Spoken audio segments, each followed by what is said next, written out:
Good evening, ladies and gentlemen. Welcome back to the Shadow and Sun Show.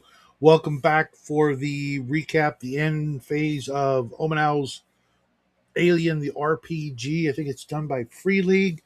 Let's get him in here, and he can clear that up. Hey, Hey, what's happening, man? not too much. We'll see if George is in. Yeah. He might be a little late. We'll see. Okay.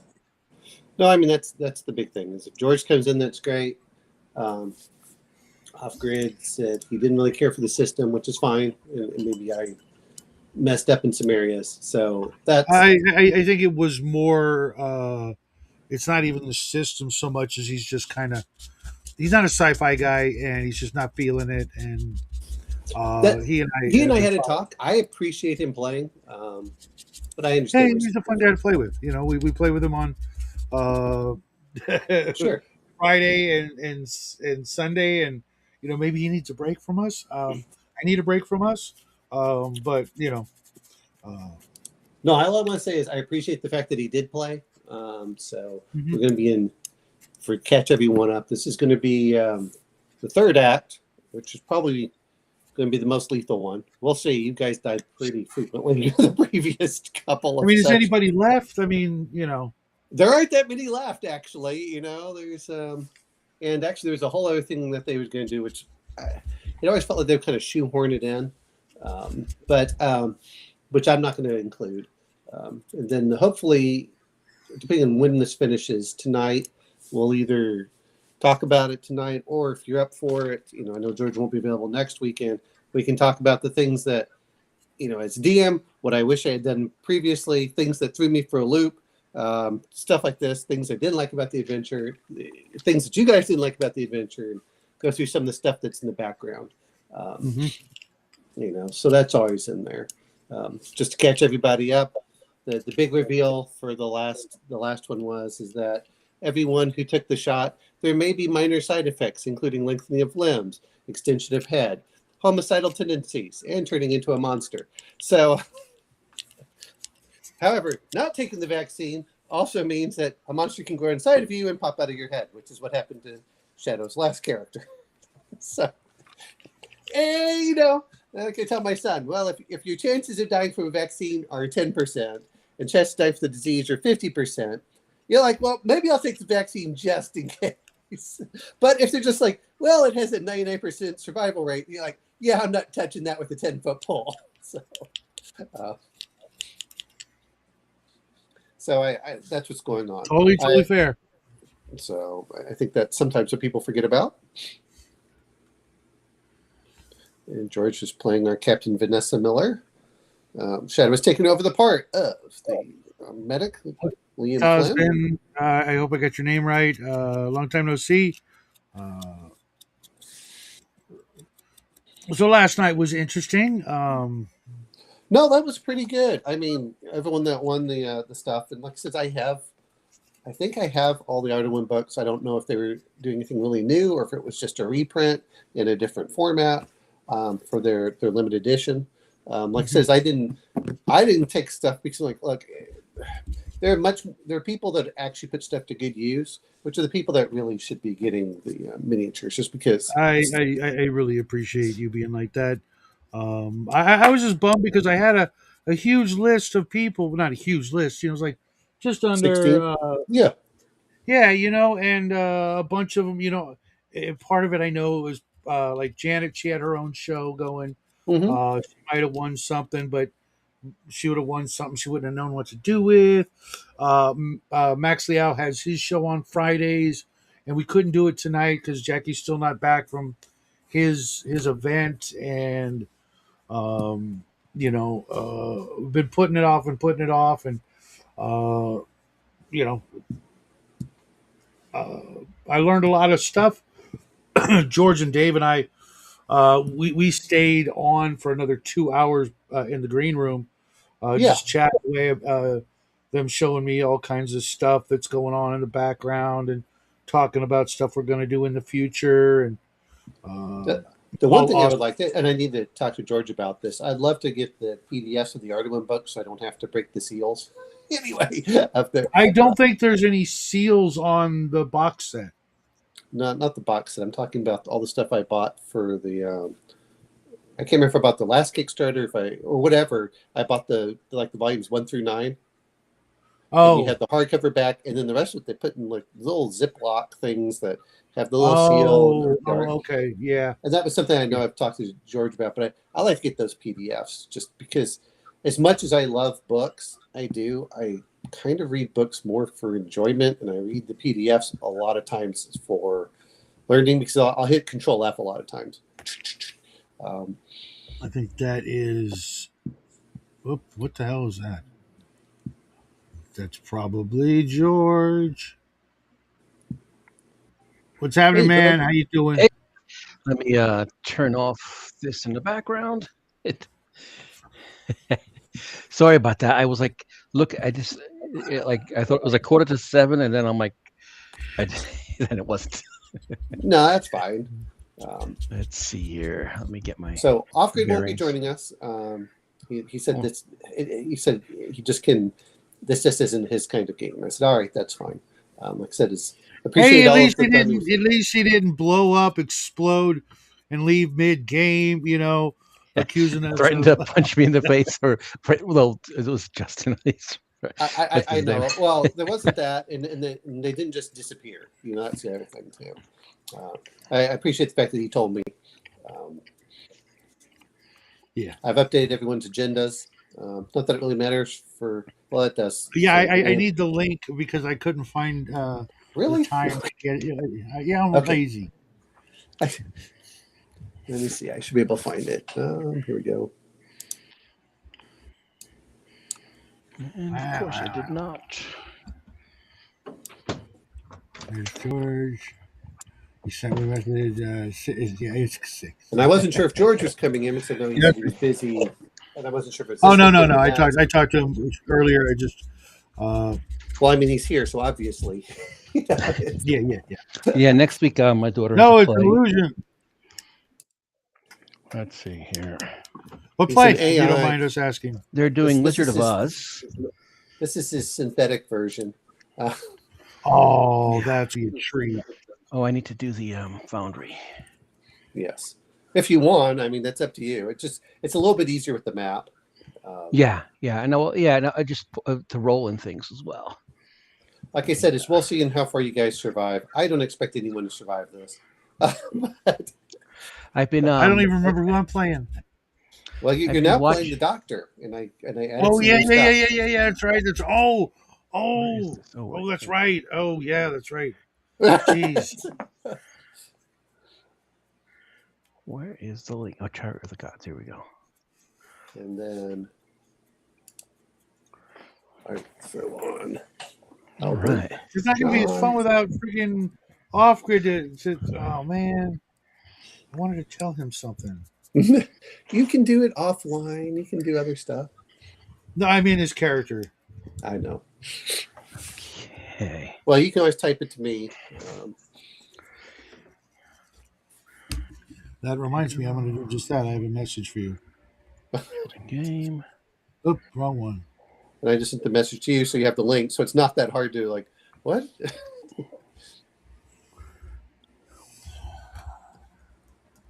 me put Foundry on this screen for now. So, and George, if you missed the beginning, which is, we talked about the vaccine, may have side effects, including lengthening of limbs, elongation of head,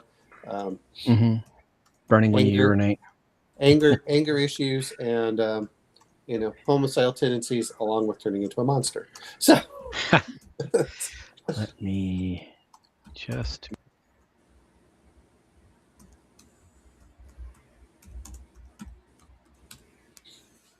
Okay, so let's see here. I've been watching that Alien Earth show on Hulu. Yes. So that's pretty cool. I don't know. Oh, with the alien. Yeah, I remember seeing like a commercial or something for that. It's been a long time. Which one was Alien Earth? Ship crashes on Earth, and there's an alien on it, and there's like a story on Earth. Yeah, the actual alien one. I heard a lot of people did not like it. I mean, they liked some of the ideas, but they did not like the implementation and some of the characters.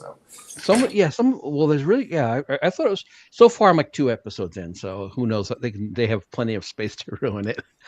I did like one, it's not, full of the message, I guess, so far. But the cool thing is, they have new synthetic humans, or synthetic people that are not just fully synthetic, but have the memories of. I'm not really spoiling much, though I have a tendency to do that. it's kind of like Avatar. Yeah.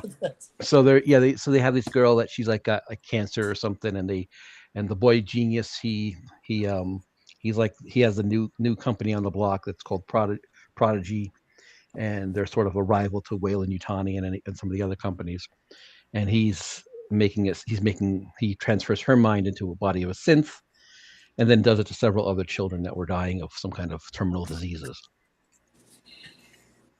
And then, of course, the Weyland-Yutani ship crashes into the Earth, and she goes in with some other people to kind of recoup whatever's of value from the ship for the company, but also some other her personal motives. I mean, I watched Romulus, and it was okay. Sometimes it's just more of the implementation that seems to go through. Yeah.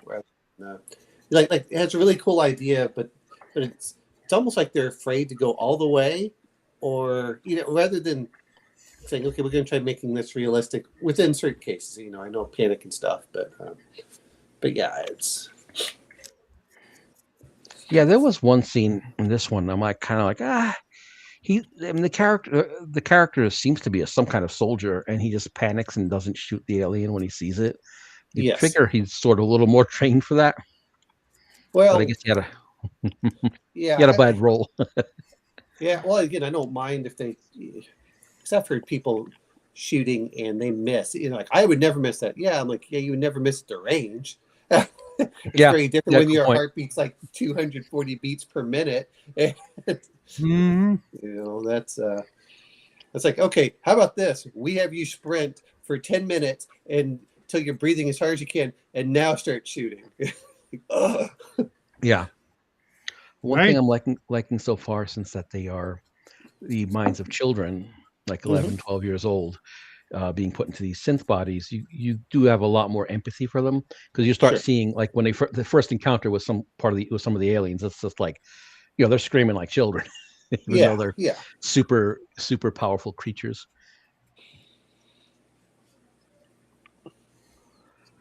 All right, now that I spoiled 2 episodes of that show.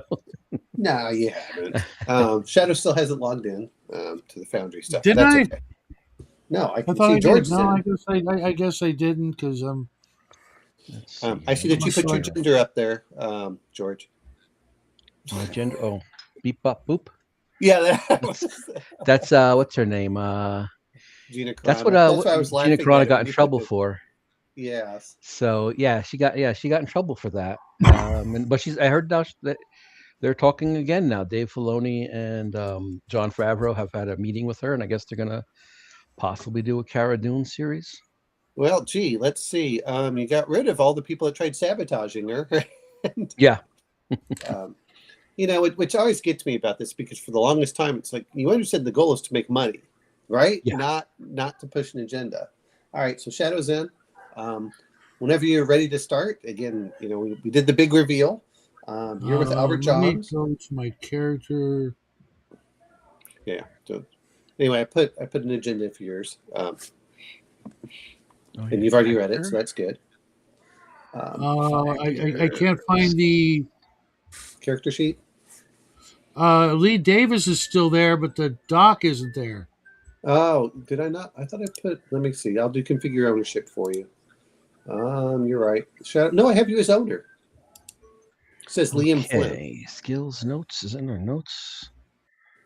Let's see, general maybe. So you should see a couple people in there. Skills Act 3 agenda. Here we go. I can't get to the. That's weird. Let me. it only brings up Lee. Because I'm. Uh-oh, you're breaking up. Oh. Yeah, I have it as Shadow as owner. What's that?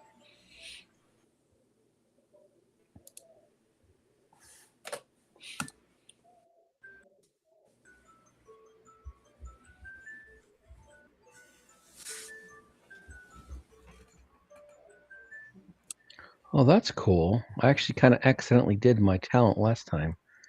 Okay.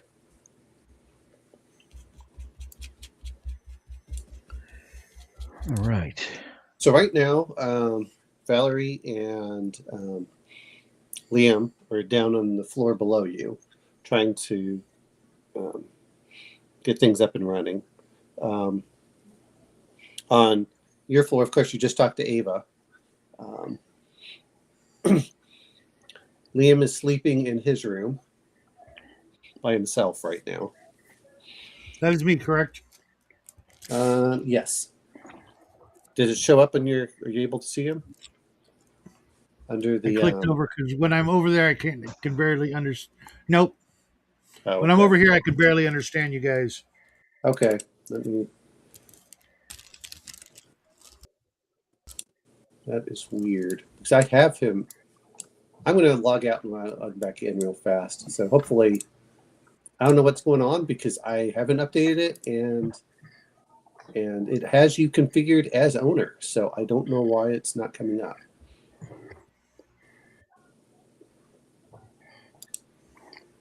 That's not good. Yeah. So I'll log out and bring it back in.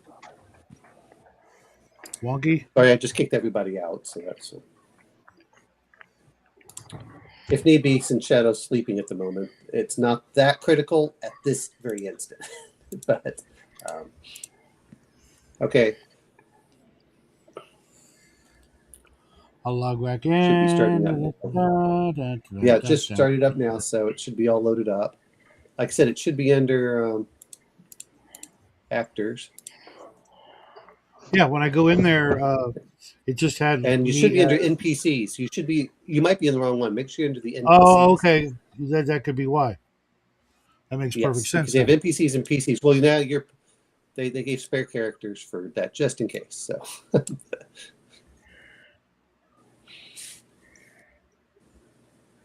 I have too many things open. That's why. Here I am. Okay. All right. Let me thumbs up the video. Okay. And there we say go. hi to chat. And then hi, chat. And I get out of that there. Or I should leave it in the background, then you get the hours. And I sent you a message, Omen, in Discord. I saw. And I responded. Okay. Now I have to go over there. That's why I said you're asleep right now. So, which is what you went back to anyway for the whole shift while Ava was getting in there. I know that the captain had asked you to get there, but apparently you turned off your communicator so you could get some sleep. All right. So we've just questioned that synth Ava 6 character. Yeah. Yes. And now, so is Ava 6 completely functioning yet, or is yes, she kind of she like? Is. She's been repaired. She's functioning. Right. Apparently, not that I'm the best, but yeah, we should wakes up and very, very friendly. She says, "Thank you for repairing me." All right. Hopefully, since I have been trying to keep the ship running for the last 73 years, but I was wounded at one point, and I've been slowly moving around the ship, trying to go into standby mode and waking mode. Okay. Let's get her some kind of weapon if we can. Okay. I ordered, I guess, one of the Marine girl. She can arm the synth. What's her Eva? Well, she only has the assault rifle. Who else has an assault rifle? I don't remember in all the characters. I think Kylie might have had one at one point, but she's gone. Yeah. Well, that's true. She got disarmed, so she didn't have that one. Okay. So there should be enough. Everyone should have a weapon, except Ava 6. So Off-Grid had the most, but a lot of it was also ad hoc weapons. You know, kind of like, hey, I have the bolt gun, but I also use this to actually fix things. So, so that was so Liam has all those. Let me see what Liam has. His inventory. There was a shotgun that we had found at one point. Yes. So you can give her a shotgun. What is your weapon? I am not sure. I might have that shotgun, perhaps, or I might even. Okay. Captors. Oh, I should log into the. I should log in. Yeah, sorry about that. And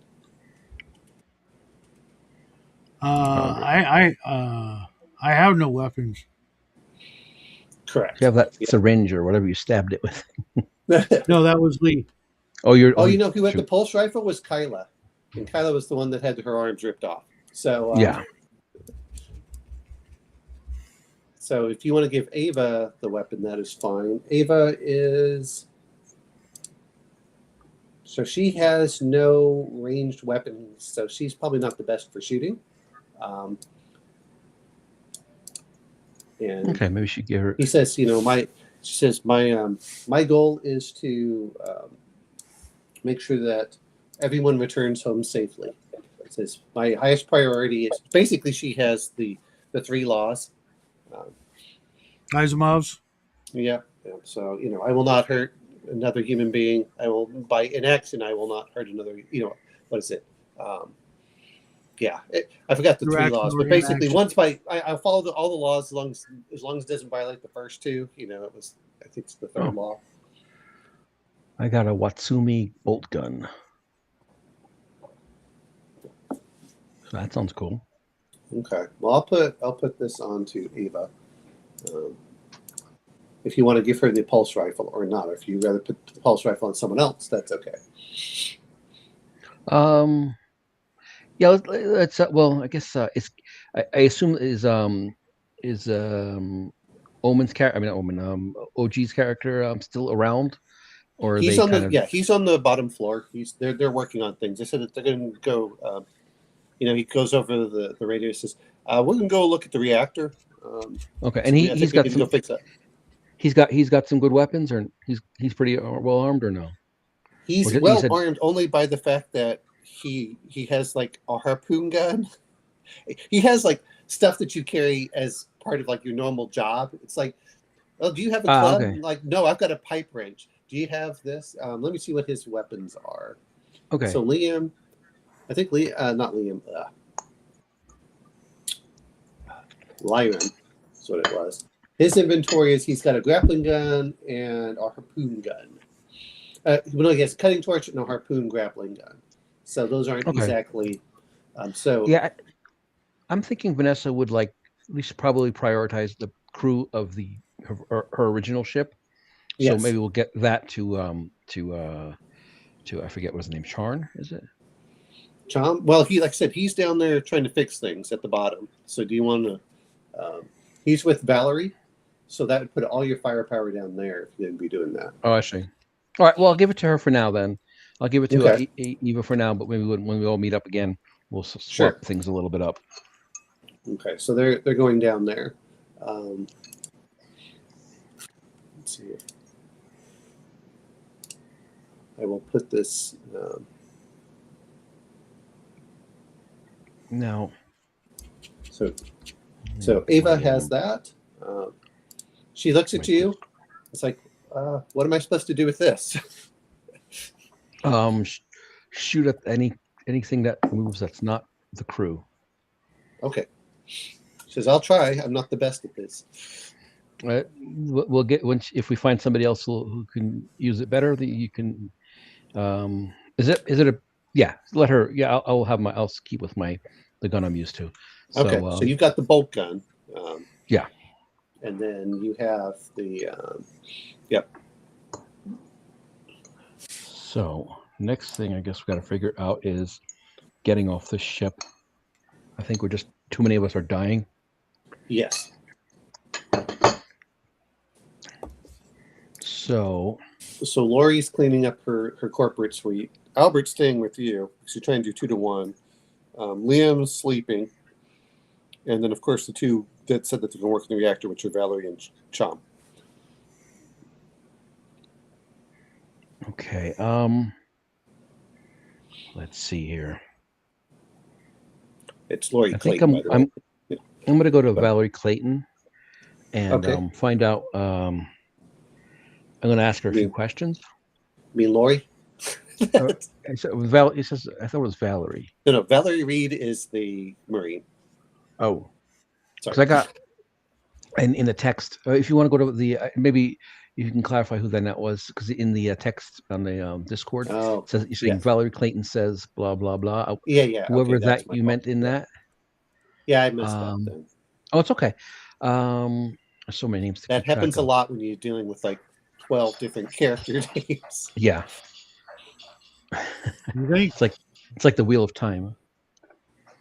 And then and Eva says I removed the emergency evacuation vehicles to prevent anyone from leaving the ship, so they couldn't spread the infection. So basically, the only way off the ship that you know is the ship. Okay. At least, she said because the crew were beginning to go a little insane, and I had to make sure that none of them would leave us infected. I'll tell Eva. My thoughts is if we can get the ship running, and have some kind of way off the ship, like I guess the little the shuttle that we took to get to here, from the one ship to the other, we can probably get on that. Can that go interplanetary or no? Or interstellar? No. Are we anywhere? Is to get.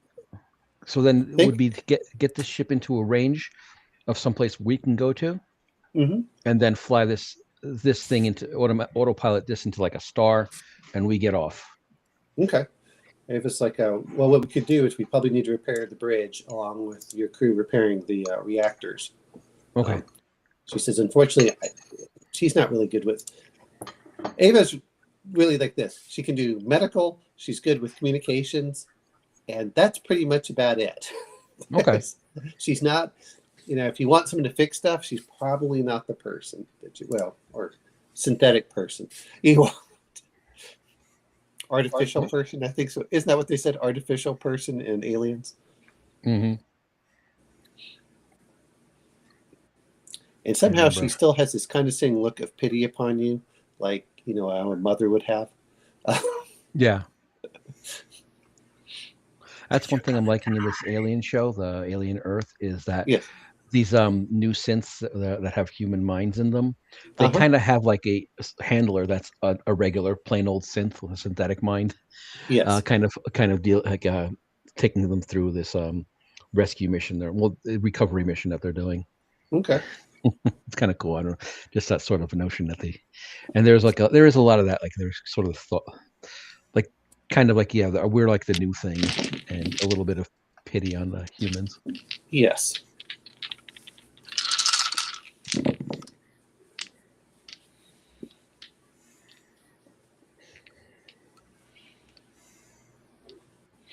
So I think you have full control right now if you want to move around there, George. Oh, yeah. Let's see here. So now, where is... So we need to fix the bridge. Are we on the level with the bridge, or are we on the level with... You're on the level with the bridge. It's up the north, but... All right. So, yeah, I'm going to head over to the bridge and see what I can do. All right. And I think... I'll have Eve follow me. Okay, Ava, and then John's is following you as well. I'm not going to include him behind, but just assume that they're with you right now. Okay. So I will probably just jump magically to the bridge. Oh, right. Uh-oh. Why can't I get through that? All right. This is the room with the axe through it, and it's been burnt. Yes. So this is gonna be a job here. All right. So I guess. Yeah, I guess I'll ask Eve if she knows, or if any through our comms, just poke anybody's minds if that where to begin, like if we should work with some kind of connections. Oh, shoot! Yes. Now I see these things. Yes. These little ducts on the corners there. Yes. I think we need to secure the room before we get working on it. Okay. So if we can get somebody, if there's any kind of cutters, well, what one of us should be there with maybe the motion sensor to see if Okay. anything's coming our way, and then me and I assume maybe Valerie. Then I'm not Valerie. Eve can yes. Whoever can kind of fix things, and then the least competent at fixing things to man the sensor to see if anything's coming. So Eva can try repairing some of the sensors. Like they said, Valerie and they're downstairs. Yeah, they're downstairs, and they're trying to fix the reactor so they can actually get the ship up and running. Okay. One of the things is I will have a regular check-in, like every minute or every 2 minutes, literally have to like check in just in case something happens. Yes. Okay. So they're saying that's awfully frequent. Could you give us like every 10 minutes or so? So we don't have to like stop in the middle or you get us. Okay. 10 minutes and 10 minutes and anytime you have a free moment. Okay. Not a problem. Since we're heading over the reactor now, because they've got equipment, you can hear them, like they have the the hand trucks, things that like UPS carries a bunch of boxes, so they're starting to move that around. All right. So one of the things I'll do, I don't know if I have any kind of torch or anything like that to like weld things, but the torch is with Liam. Okay, so let's see. Yeah, so everyone's like all over the place, but right now you aren't going to see anything. The only thing that you do know is, I'm sorry, not Liam, it's Chom.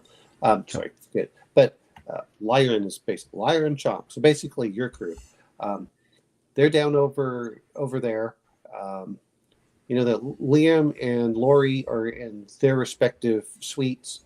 So basically, the only thing should be you guys that are moving. And you can always talk to Lori if you want. Liam's just not responding.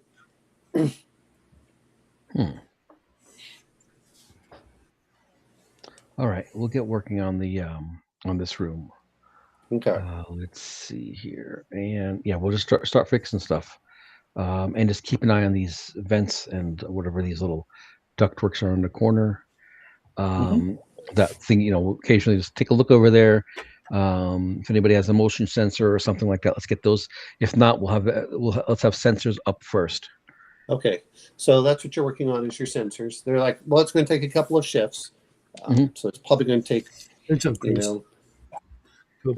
I hate saying nothing. That's one thing I do like about this game is it kind of goes by rounds and then longer turns and then it basically goes by shifts. So it's hey, it's going to probably take 16 hours or so to get this up and running.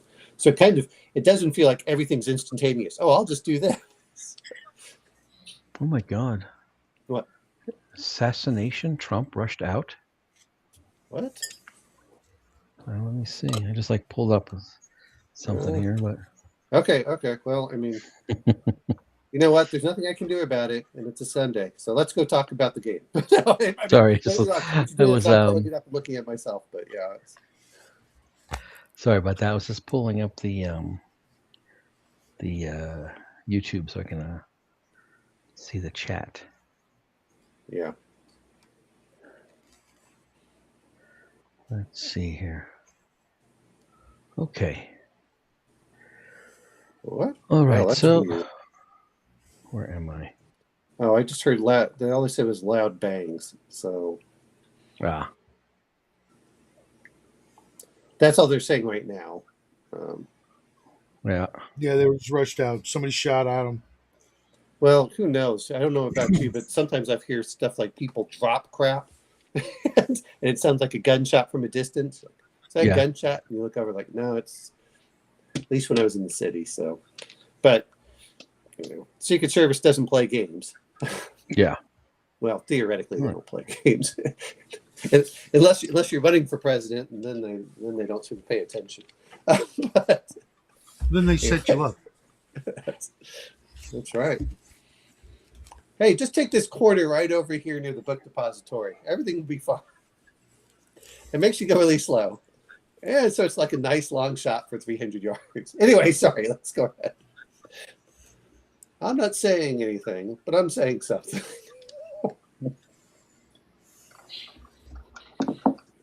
Okay. All right. So that's what's going on.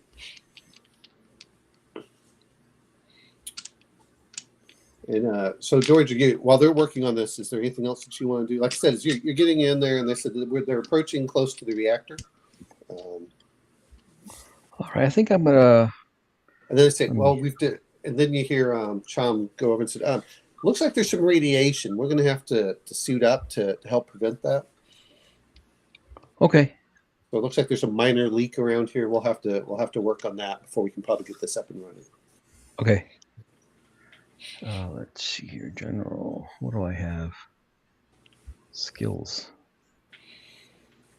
Command.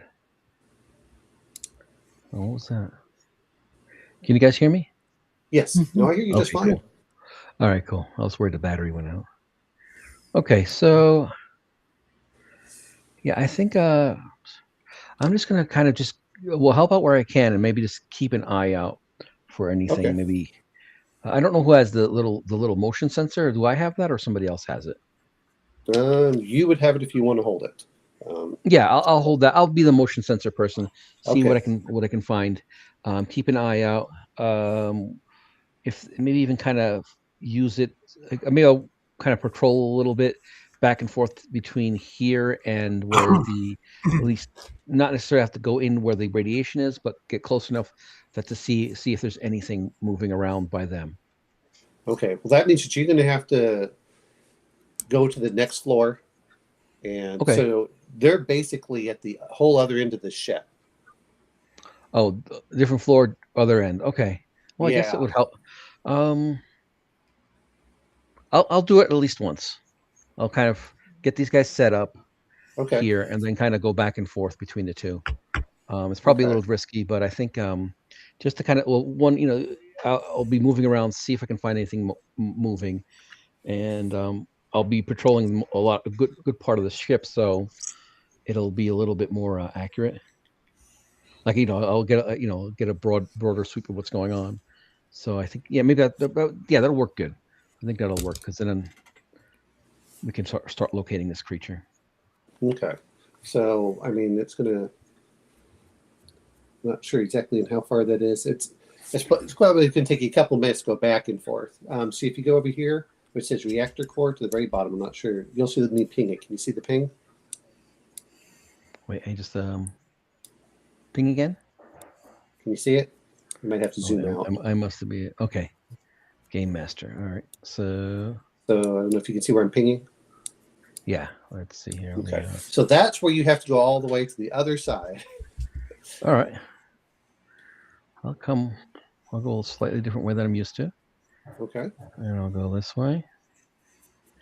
And that's where the stairs are over there? That's where the junction is for them to get over there. Okay. What's this? And as you start doing it, you start picking up. There's only two. Mess hole.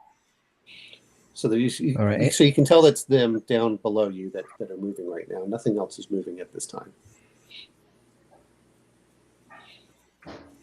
The junction. Oh, this is where the alien. Yes. Got us. Came out of last time. Yes. All right. This is there. All right. A little extra caution here. Okay. Maybe run through this area. All right. So now you're pretty close to where you'd be above them, and you can see that they're you can see two figures. Basically, there are two dots and they're moving. So and nothing else around here. But you're not getting any other movement other than where the corporate suite is and where Liam would be. Liam is Shadow's character. Yes, the doctor. Yep. The last doctor you guys have. Yes. Well, I guess you're the medic, and the other one was the scientist. So I thought I was a scientist, or a scientist. No, you're the medic. The scientist, the one that had the thing pop out of his head, just like So, the first time. Okay, I'm going to ask. What's her name? Eve. Besides Eva? Besides the jars and alien artifacts. Mm-hmm. Anything of value on this ship that we should bring with us once we leave it? He says there's the notes and records would of course go through, and those would be accessible via Mother. Okay. All right. So I think what I'm going to do is I'm going to go upstairs to the level with Mother. Okay. And where are we? All right. So the junction. I will switch scenes for you. I guess my plan would be to maybe download it to whatever's on the scout craft that we have. Okay. The shuttle. Yes. Well, let me put your character on here so you can see real fast. All right. Oh. I'll have to throw you on there. I'm trying to. The problem is that there's so many characters now. Oh, you already have your character on there? Good, that works. Oop, there. Sorry, headphone died in there. You left it? Okay, good. So the very front.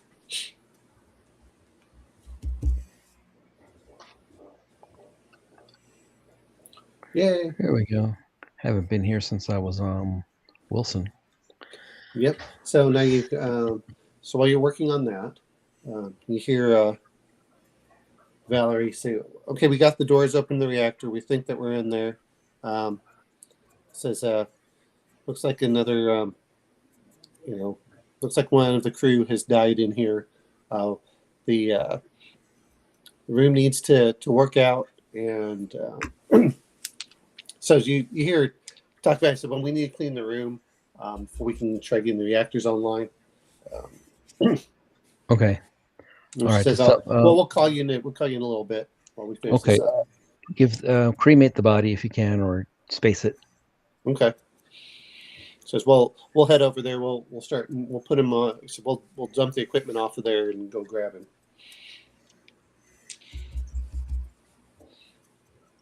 And then we suddenly hear you suddenly hear a scream like, "Oh my God, it's moving!"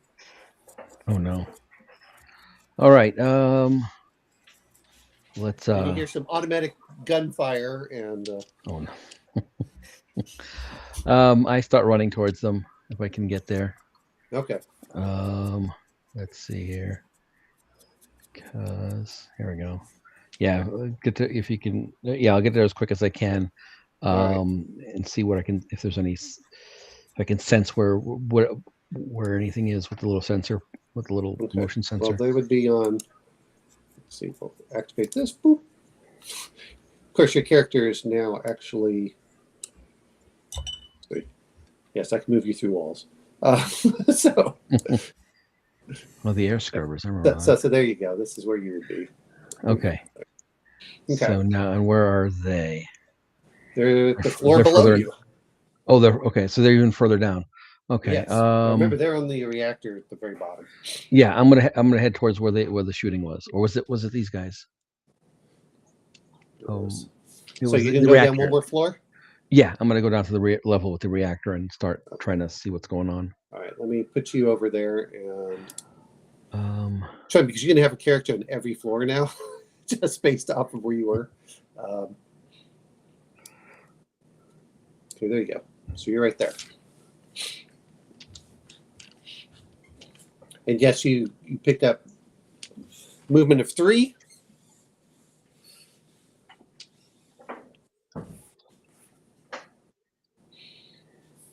Oh, who's that?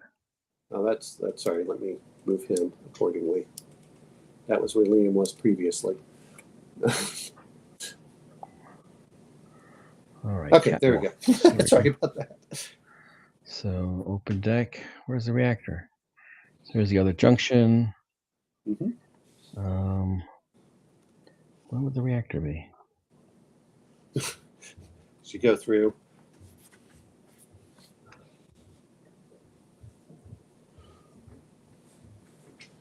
Is this it? Sorry, it's kind of funny for my part watching you wander around. By the way, so you know, this is where you get the pings. Oh, okay.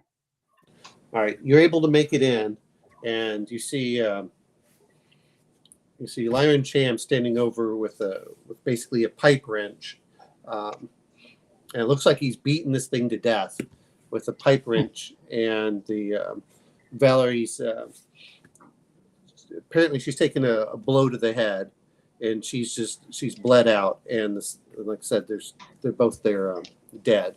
Looks like there were several bullets all in there. So they're both dead? Cham's dead too? too? Valerie is dead, and then the monster is dead. Okay. The thing, so. Cham's alive. Oh, cool. Yes, so Cham's alive.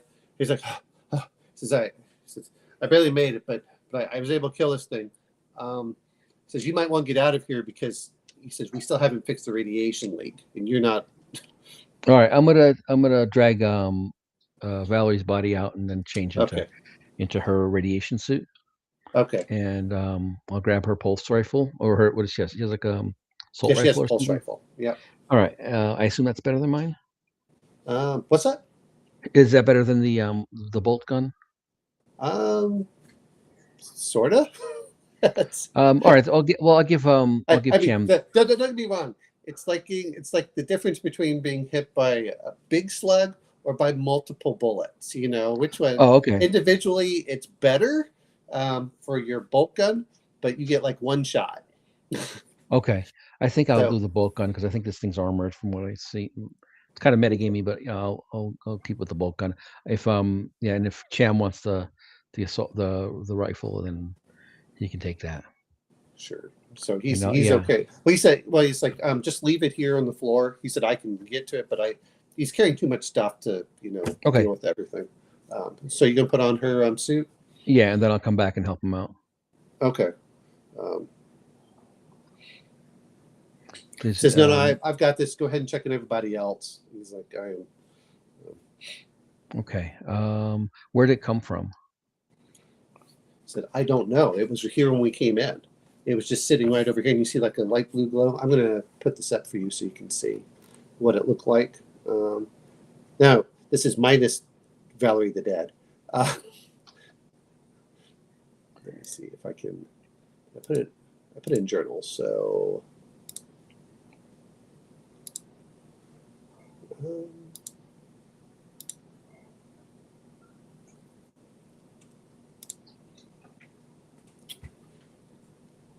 Where did I put this? Okay, here we go. Where are you sending it? I'm going to show it to you. I'm going to send it to you in just a minute, but I'm going to.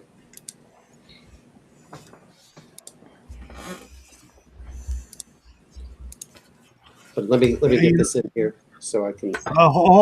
Take your time. Take your time because the. Okay. Real quick.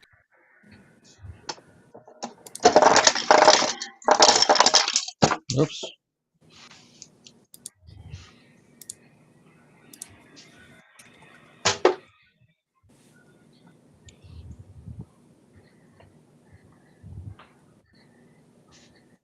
Okay.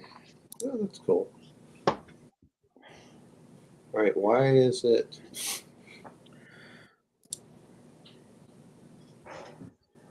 There. Okay, there we go. I'm excited to get that Arduino triple starter set thing. Yeah. It looks pretty cool. And I got the map too, so now I have to play Arduino. No, that's pretty cool. Run it for my kids or something. Run it for Shadow, I guess, and you guys, and you. I think this is the one that I had.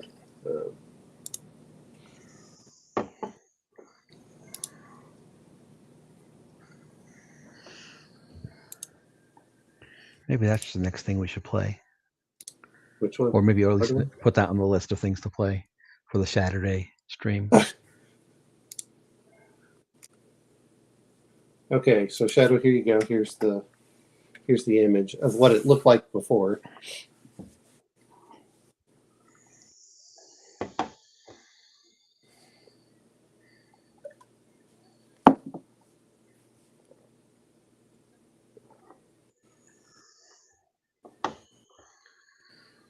Let's see here. I need to see what I look like. I wonder if this changes better.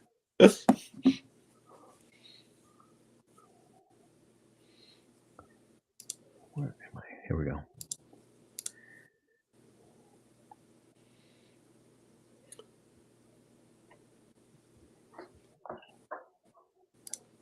So yeah, I should have something called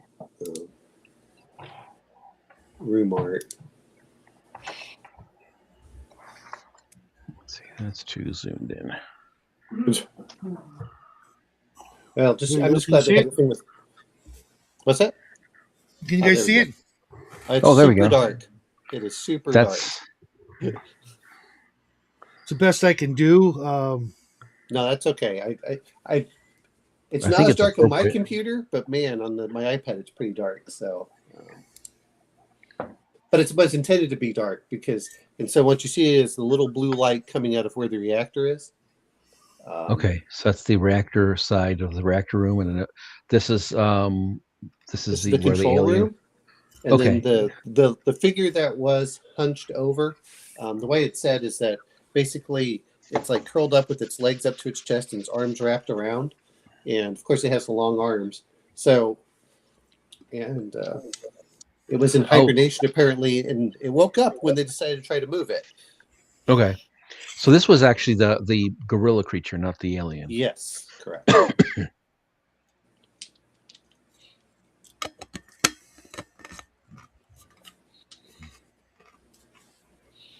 And gonna stop sharing. Okay, whenever you want to. Yep.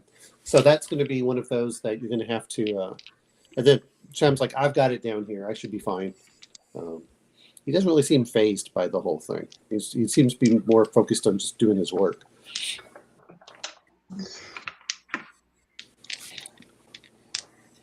What's up, Bo?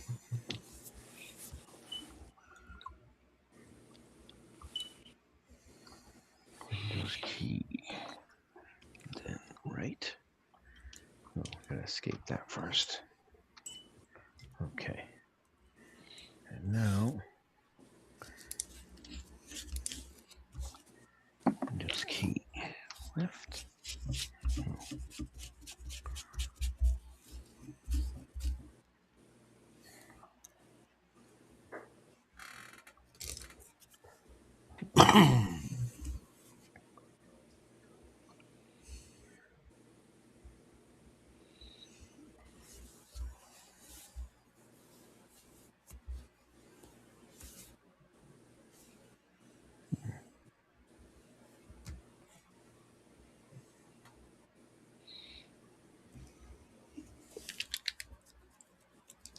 Let's see here.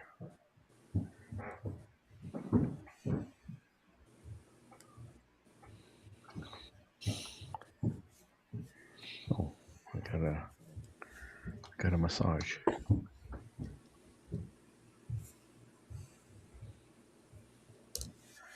So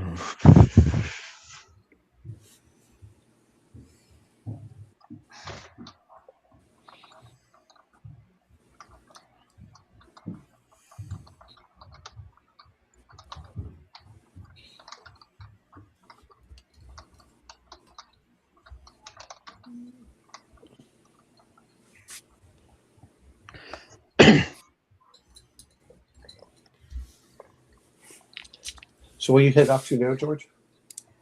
Let's see. Gosh,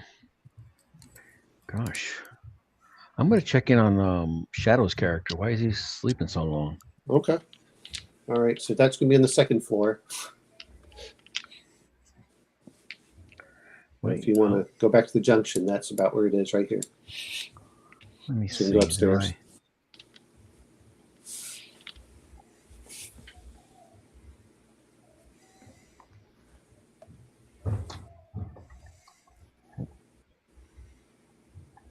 Let's see here. All right.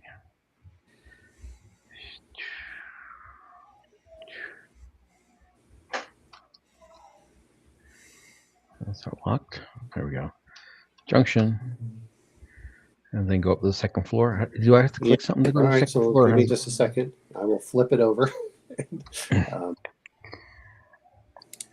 apparently the newer version of Foundry, which by the way does not work with this module, allows you to have it so it's on the same floors. You can go up and down floors without trying to activate and move everything differently. So, so let's see. So that's where you were. You're going to be over here. There you go. All right. So he's he's in the bunks?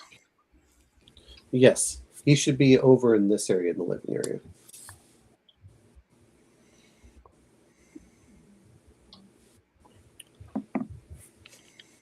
I check on him, see if he's turned into an alien. All right. So you can bang on the door, or are you going to just open it up? I'm just going to open it. Okay. You're going to open it up. All right. You start seeing, you see Liam. Well, actually, Shadow, you describe Liam. Oh, boy.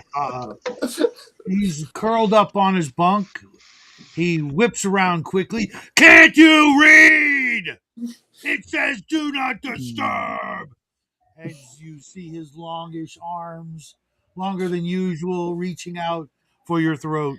Oh, no. All right. I shoot. I get the bolter out, and roll my empathy. Is it? Well, I don't think this is an empathy thing. This is just you shooting. Okay, cool. No. Empathy is if you're going to shoot someone in cold blood. It's very, it's just to do the coup de grace. It's like, well, that requires a special kind of not being an empathetic human being. If your life's in danger, you're doing what you're going to have to do. So yeah. Vanessa's half thinking to just put the gun in her own mouth at this point. Dude, that's up to you. All right, she takes aim, center mass at the I forget the character's name. And, all right, Liam. Yep. So roll your range combat. You can add 2 dice if you want. Liam the Loud. All right, if you're going to aim, I think that's. Okay. You might want to push this one if you can. That's up to you. Yeah, let me see here. What was my roll? I didn't see. You had 1. You had one die, but if you want to, you can just. I'm going to push just because. Sure. All right. So you don't get any more successes. You just get the 1. Okay. And he's going to. Let's see. I'm not going to quite roll the same way, but. Well, okay, so you do effectively 3 points of damage to him, which does not stop him. Oh no! You hit him center of mass. Shadow, if you let me see, let me add stuff to your character as you literally begin to try ripping him apart. Let's see. Not again. And the part of well, the good news is he's not that strong. Whoops. I say he's not that strong. He's stronger than you think. But yes. So he moves a little bit faster and he's stronger. But he only gets, there we go, 4. Okay. All right, Shadow, if you want to use your close combat, you can to attack him. Did you add anything to it? I added just to your stat, so it should just roll what's there. Oh, okay. Ooh. Oh my god. Go ahead and roll your armor.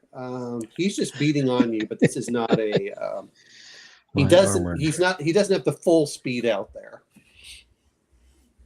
Where is that? It's been a while since I've done that. It should be your armor, I believe, on the front of your character. All right, so general armor. Here we go. Just click the word armor. If you get hit, you're going to take 2 points of damage, and you take 2 points of damage. So I'm going to knock your health down by 2. Where is my health? Oh, and Shadow, you get another attack. You get. Oops. Oh, no, this is Shadow's turn to attack. I got 1 6. I think you rolled the wrong thing. Oh, close combat dice? No, you're using Leah Davis. You should be using Liam Flynn. I am using Liam. You are the. Why does it say Leah Davis on mine? Mm. Let me just say, because you only rolled 2 dice, which tells me you're rolling Leah Davis, whether you realize it or not. Okay. You'll see this very quickly when I'm just going to. Because that's what I rolled the first time was 2 dice. No, you rolled 5 dice last time. Hi, RPG Grandma. No, it was only 2. There were 2 sixes. All right. Here. Let's try it again. You should be able to roll your strength, because here, I'll roll your strength. You know what? Something's weird. Let me do this. Yeah. There. It's still rolling 2 dice. Okay, so I'm doing this. You don't get to push it. You get 1 hit. And so Vanessa takes another. Go ahead and roll your armor. It's Vanessa. And you take another point of damage. All right. Am I down to 1 now? You are. Yay. I'm still alive. You are alive. Live. I ain't going to. Another shot.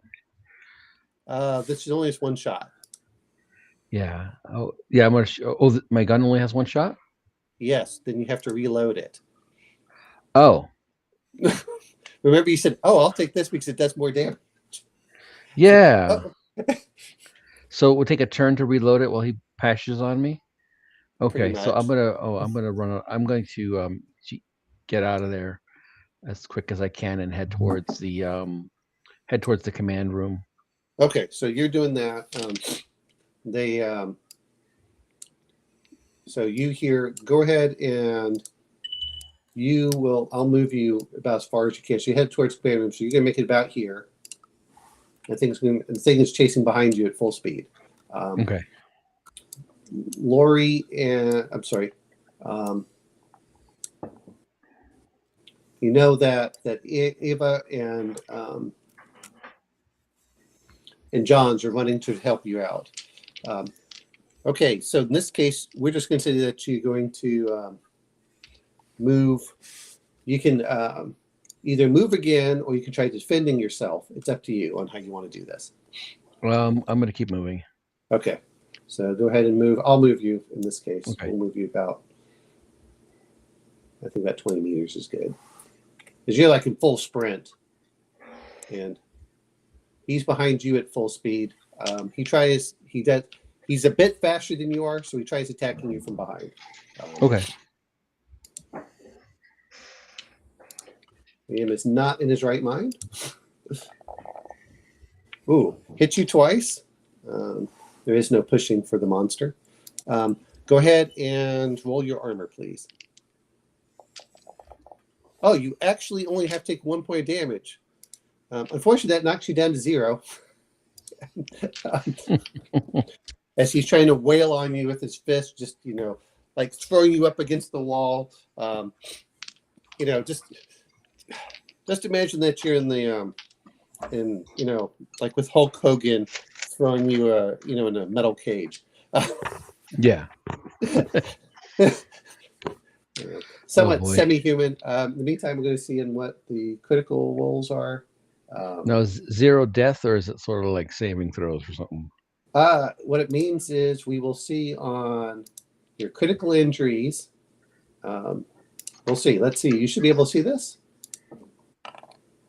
Oh, holy crap. That was not good. You got like the worst thing possible. I'm not sure. Did you see that? Do you see what's up there? It was covered by my right. screen here. So in classic, horror movie trope, if you look in the chat, it will show up. Chat log. Here we go. Yes. So if you look in the chat, basically throws you down, starts pounding on your chest until your chest starts breaking and trying to. It says impaled heart. Your heart beats for the last time. Well, the 66, which is the worst you can get.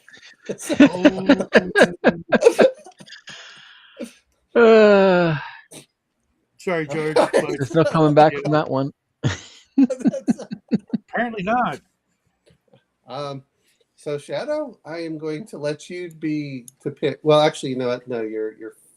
Well, both of you. You have your choice. I'll give you 3 characters you can play. You can either play John, who is the second in charge. You can play Ava, or you can play Lori. So pick one of the 3 that you guys want. You pick first, George. Let's see. So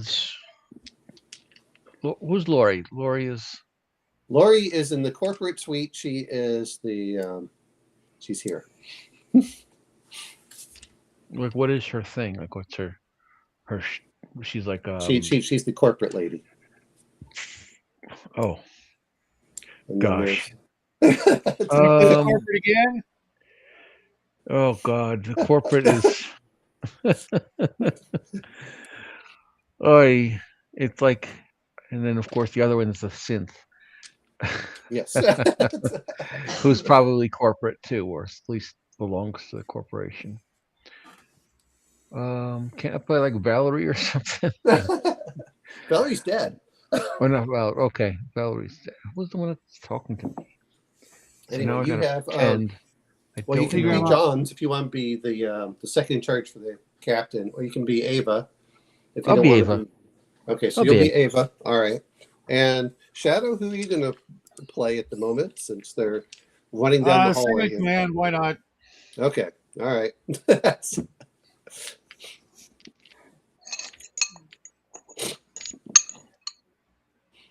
So let me do the configure ownership. So I said I'm pretty sure this is going to be the last one anyway because. Okay, so we have that one, and Ava is, and you should have whatever's in there, and then Ava is going to be with poor George. All right, let me. Here, actors. Ava. Feel like I'm the was it? Here we go. Oh my God. What? Oh my God. Did you see your just reading the character? Yeah. Oh, comms is good. Well, you have your notes. It tells you a little bit more about that character. So I already know too much. Skills. Do I have an agenda yet? Or I don't think I have an agenda. The agenda is actually on the first page for you because whenever the NPCs you don't have something comes in. So if you read your character, it should say it right under general. It says personal okay. agenda. Oh, that one's easy. Okay. I'm not doing a good job of it, apparently. Well, we just lost 2 characters in one shot, so you know. Okay, I guess I'm going to. So you guys were both. So both of you were running towards where Vanessa was. All right. Do you still want to go over to see where Vanessa is, or to try helping her out, or like, well, screw this? I think we might be outmatched on this, but let's see. I don't need a weapon. I don't even have a weapon. I don't think. I thought we gave something to Ava. Let's see. She might have a shotgun. She has a pulse rifle. Oh. Here, okay. I'm trying to right click it. There you go. It should say active weapon. So if you want to use it, you can. If I'm in range, I'll take a pot shot from around the corner. You can't see anything because the doors automatically close effectively when you walk through. You know, they're like. Oh. Okay. I think I have to shoot this thing because that's my motivation. So I'm gonna go and find it and try to shoot it. All right. So John, are you going to follow? Lead the way. Lead the way. Yeah, you get the bigger gun. All right, I'm here. I get this pop gun. I open the door, maybe kind of tuck over to the side or something kind of thing, and. All right. So John's going to go over here, and you just hear the pounding and then the smushing sound as this thing's just like going off, just like the old Samsonite commercials. Yeah, except now, just imagine it's kind of like, but it sounds more like pudding. For the youngsters at home, Samsonite was a bag of luggage company, and they used to have a gorilla smash their luggage. Well, that's effectively what you have here. So you're going to open up the door there? We're definitely not opening up the luggage. No. Oh gosh. Right. So you can try going to rescue Vanessa. I am going to. No, I'm trying to kill the thing. That's the main point. The main thing. Right, so I'm going to try to kill this thing. So Okay. I'm going to open the door. All right. And take a pot shot. I'll let you guys get first attack. So go ahead. All right. Let's see here. Skills. The range combat is not very good, but I will be yelling suppressive okay, fire. And you cannot push it. So since you're okay, so you hit once. It does 2 damage to it. And John, are you going to shoot at it? Yep. Oh. Well, you got plenty there. That's an awful lot. I don't know why that did that. I just pushed it once. Oh, I thought you didn't. Oh, okay. So, well, you shouldn't have pushed it at all. Yeah, that's fine. You shoot, but don't. Okay. Yeah, you're fine. It looks up, enraged, and goes for you, Ava, first. Okay. And you're allowed to block initially with it. Block. Is that same as armor? No, you should have. It's basically your close combat. Or I think that there's. Let me double check. There's your skills. It would be. No, you can roll your mobility to dodge out of the way, or you can use your close combat to, prevent it from hitting you. So. I'll try and dodge with the mobility. Okay. All right. That sounds good. You have a pretty good chance. Do I roll or wait for you? Well, let me do Liam here as he tries doing his close combat here. So he hits you once. All you have to do is get 1 success, and he doesn't do any damage to you. All right. Right. So he does do 1 damage to you. Actually, because you don't have any armor or anything. So he does 1 damage to you, which doesn't really hurt you that much. You're down to 4 now. Yeah. Okay. And it's going to get 1 more attack on you because it gets 2 for every one of yours, basically. Okay.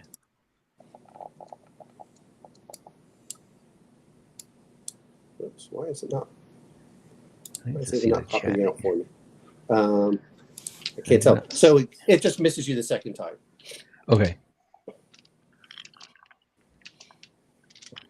All right. So now everything for you is going to be close combat. I'm not sure it makes any real difference for you, but you can try attacking again.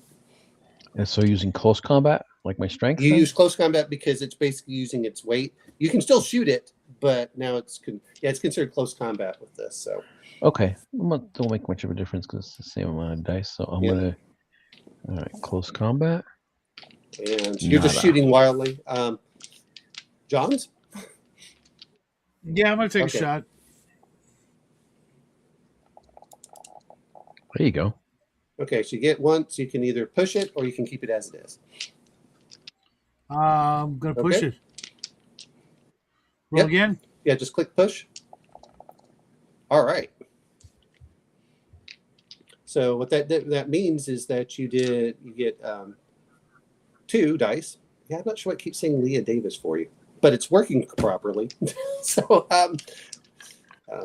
you know what it is? It's because you put Leah Davis down as in your little notes in the bottom left for your character. So instead, beep bop boop. So you hit it. You do 2 damage to him.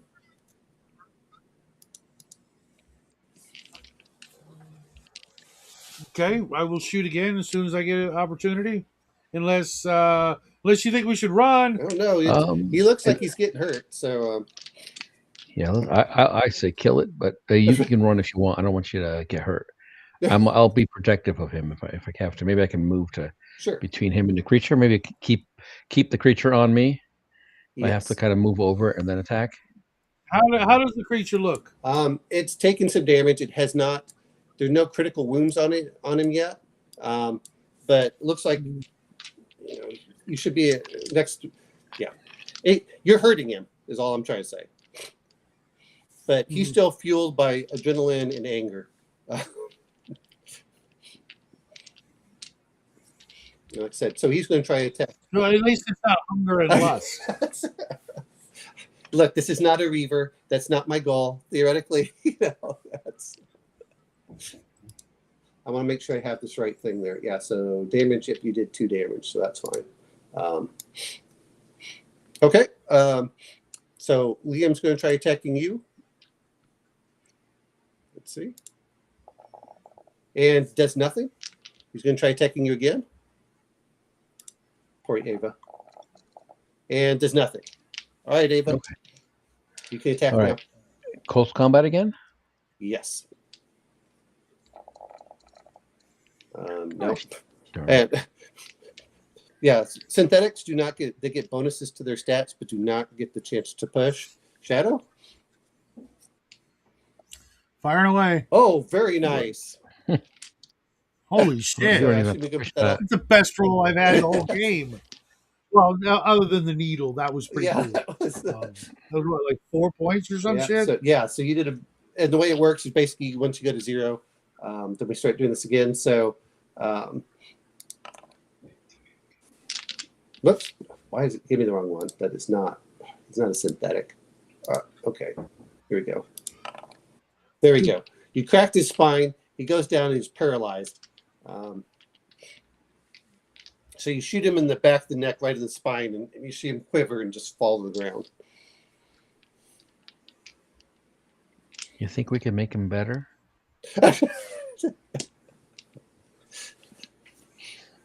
It's not dead. I don't know what else you want to do here, but this is not what. Put a bullet in it. I'm running out. That's fine. All right. Go ahead and roll your. You do it. I'm running. Like I said, I got a sidearm. Yeah. I don't know what. It looks like you've got more ammo. All right. Yeah. I will put him down. I will count this as an automatic hit to put him down. Oh, you know what? I screwed up. No. You know what? I screwed up, but it doesn't really make any difference. Because I just saw that the damage is 3 on the pulse rifle, so it was instead of 2. So anyway, it would have only meant that it went down the turn before, but it wouldn't. But you took the damage before they went down. So. And I missed a couple of them anyway. So all right. So you're able to put a bullet in its brain. All right. I was hoping we could fix him and Shadow can go back to playing him, but like without any feeling from the neck down. You have to play him now. He's back to normal.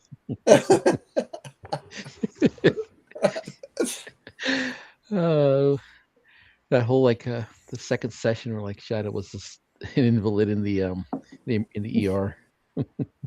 I know the shattered the kneecap. All he had to do was say, "Yeah, I got it, Valerie. You stay in front. I'll shoot right behind you." And she'd be like, "Fine." That's all he had to say. What do you want? But the fact that she was drug addicted, and she was, she was jittery. Hello, how are you? Okay, so you put this thing out of its misery. Careful. It was poor Liam. He looks very similar to what had happened. Well, not that you were there, but Ava's like, that's just the first stage. We got them before they got to their full size. You're a good boy. Let's see here. All right. And then you hear Lori over the intercom saying, "Is it safe to come out?" Who's Jackie? Yes, safer than it was a few minutes ago. But I would not consider the situation on the ship safe. Okay, so you see Lori come over here. So how's it looking for the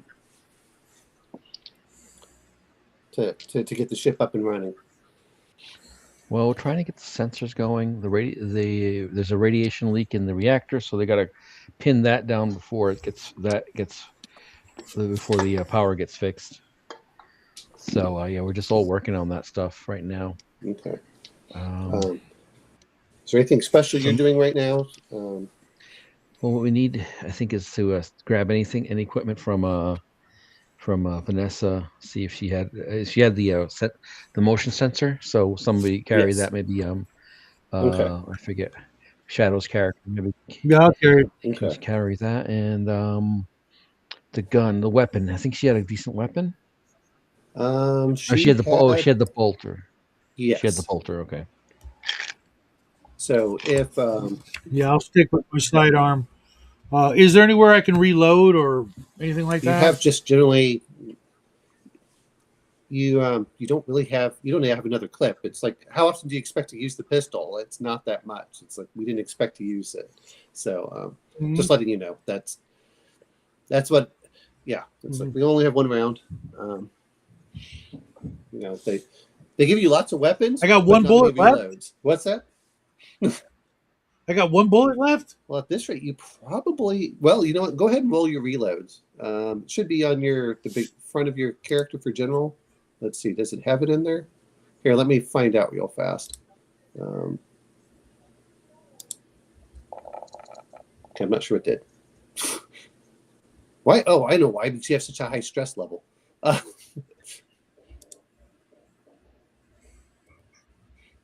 Anyway,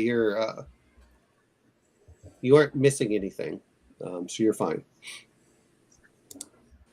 Your stress goes back to normal. Ava only has taken that 1 point of damage, so she's okay. Lori says, "I have my own pistol with her." Well, she takes the bolter. Okay. She's like, "I need something to protect myself."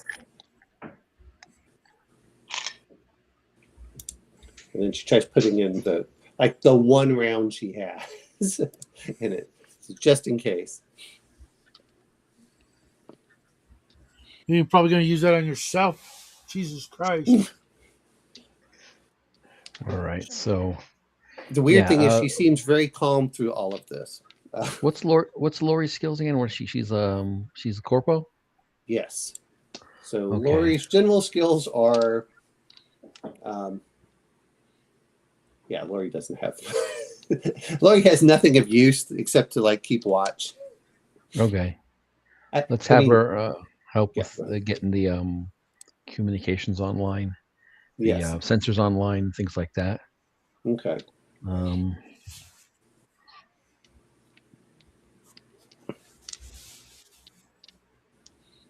Let us see. So now I have to disregard all the conversations with Lori like I never had them. All right. So she's going over and says, Ava, if we can, so if we have a problem with this, can we said, if we load up all the information that we have, I think that we can get everyone here. Says, are you okay just staying with the ship as we make our escape?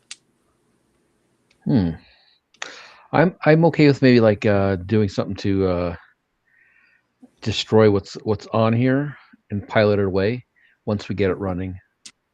Okay. Says, well, there's apparently only 3 of us left, so we have a way of getting off the ship, but of course we need Chum to fix everything first. So so what ship? I got rid of all the shuttles and things. Oh, well, that was to make sure none of them were infected. You're looking at, I don't know if you're looking at John's or Lori to see if they're having any of the symptoms of changing. Okay. But you look at them and you see no evidence that there's any adverse effect from the vaccine on them. Okay. So my fears is so did I know about this other ship because my character he said that she had gotten rid of all the ships before. She got rid of the EVs because she wasn't sure who was infected and who was not, while she was protecting everyone in the okay. So I asked, where is this ship and how come it got past my how did it get past my scans, I guess. And Lori says that's above your clearance, Ava. Does the ship have interstellar capabilities? We have an escape pod that you don't know about. It's an escape pod. Okay. Yeah. And, so we would all be put into cryo sleep and shot off to the nearest place. But we need to get all of the information. And it's just 3 of us can go. Well, there's just room for 3. Okay. Plus whatever we carry back, but that's about it. But that would leave you with the ship, Ava. If we can get this up and running, ideally we'd like to get you back to Earth along with the ship. Okay. Yeah. Let's get this thing running, and you guys can be ejected off. Okay. Or I guess I could try to get it running on my own and eject everybody else off. Well, the problem is that you're not programmed for repair. Okay. So like you have some medical, you have a comm-tech, so you can do a little bit with the sensors, but really the person that has all of the skills to get the ship up and running is Cham. Okay. All right. Yeah. So then, we'll try to get everything running and then get everybody ejected off. Okay. So it's like, well, even if you can help me, we're going to get some of the vaccines. Let's put that into, the Cairo will bring back one of the urns, and we'll put that in the ship over there and try getting out of here. In the meantime, wait, you want to take one of the urns with us? Yes, because that's what helped create the vaccine. We need something for this. So that would be on the science lab, or you actually have in the med lab over here. You have some of that stuff. And then you also have one in the science lab over, well, I think there's one here. So you have the science lab down here, and you have one in the med lab. I think we were putting them all on the science lab in the bottom. Oh, remember? Well, that was the skiff thing, but that's before you realized that there was a.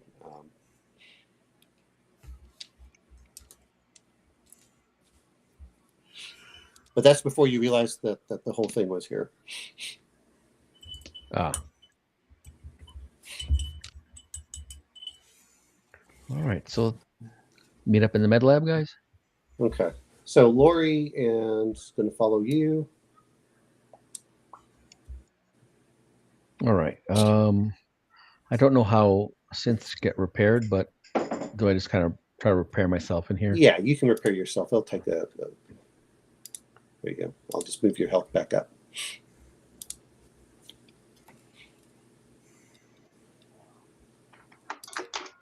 In the meantime, you hear Cham going over and saying, "Okay, while you get that ready, I'll get everything going. We'll try getting the ship up and running." All right. Says, I've been trying to fix the reactor leak, but he said, I'm going to have to get out of there for a bit. So just because I'm getting too much radiation. I can't stay in. I have to stay away for a bit. So it might take a couple of days. We said the little dosimeter thing that says you can't take so much over a certain amount of time.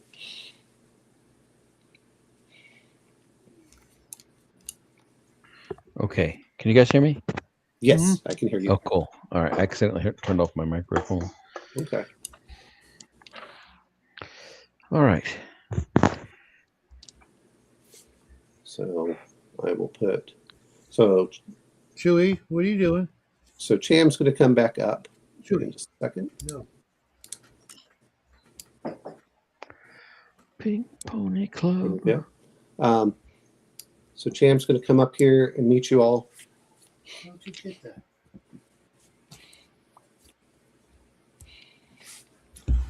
So he's asking, what's the plan as he sees you start carrying urns over to the into the corporate suite over here.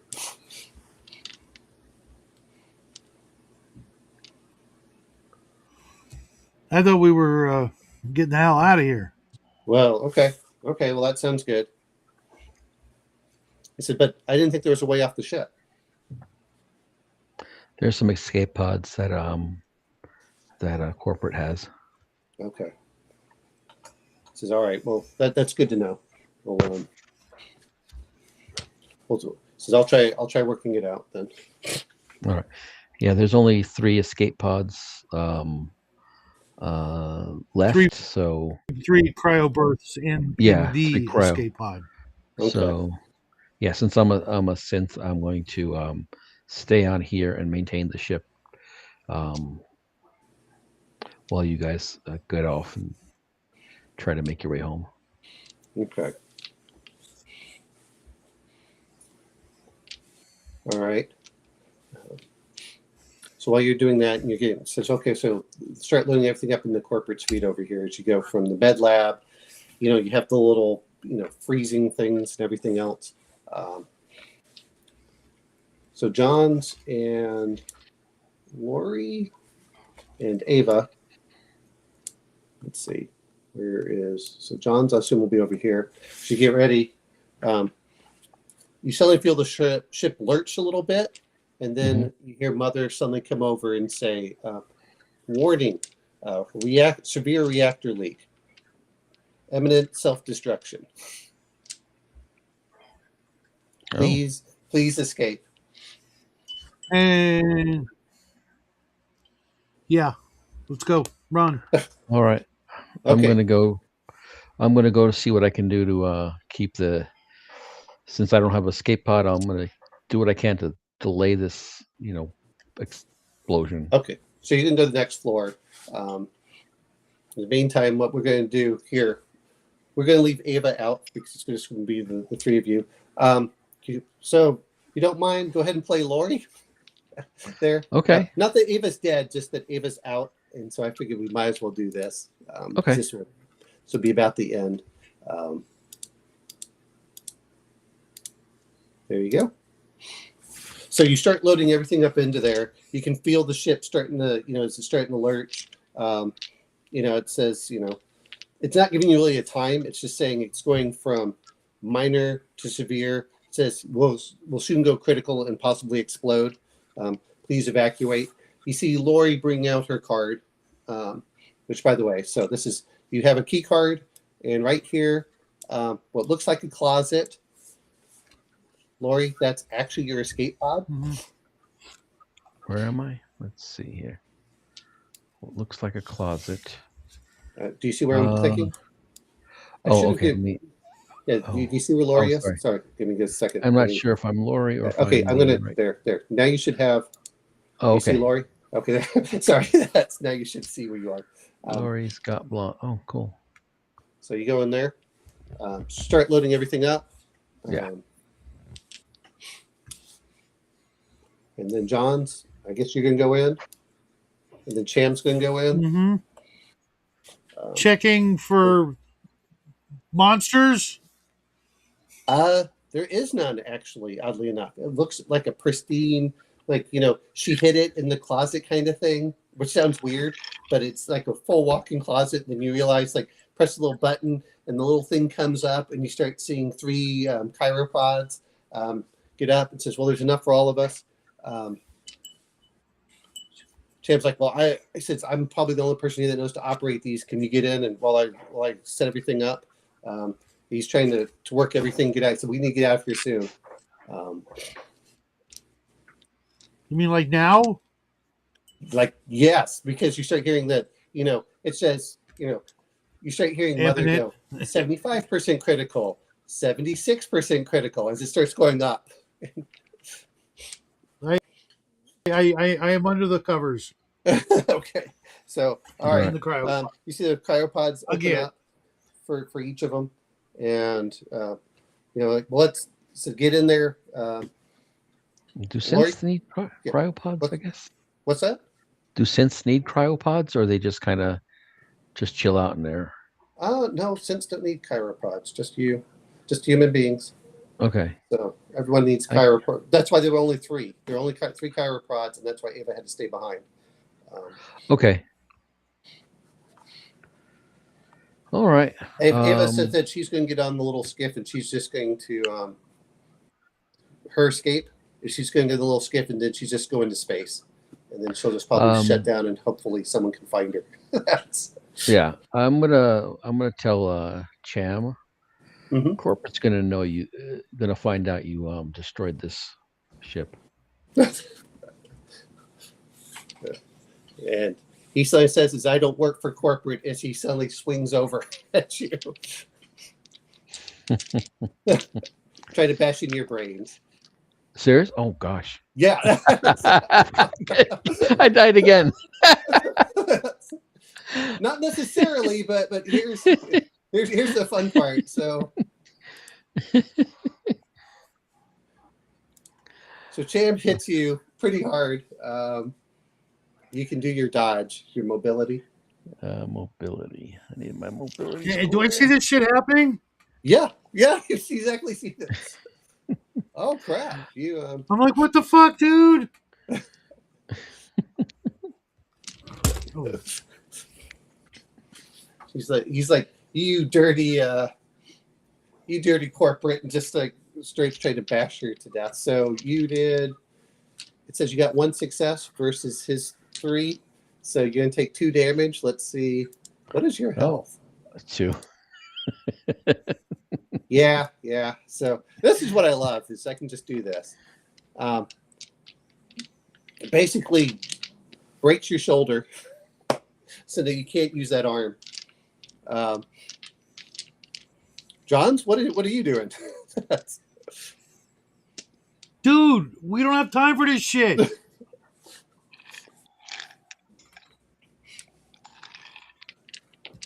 So he's like, she deserves to die, and just swings at her again. Then toss her out. Let's go. All right, you can do your mobility again there, George. No, you can't. You're crippled. He just bashes her again over. Let's see. We don't want her blood messing up our escape pod, do we?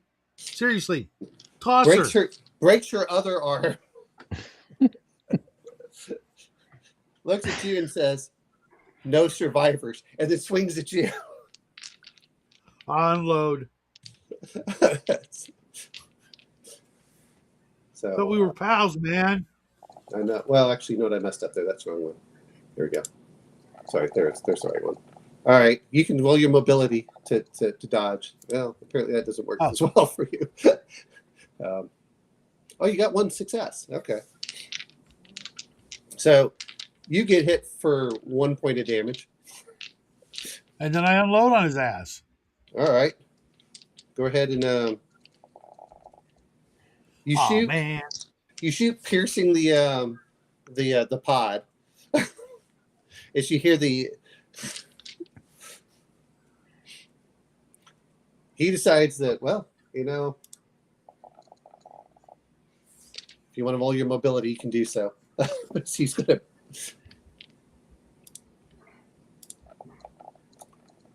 Oh, poor John. Push it. Push it real good. That's right. That's exactly what I was thinking. 1-6. So you take a point of damage. He's just going wild off on you. So he hits you. I will shoot him again, fucker. All right. Okay. 2 6s. 2 6s. By the way, it's actually close combat because you're in hand to hand. So even if you try shooting him, yeah,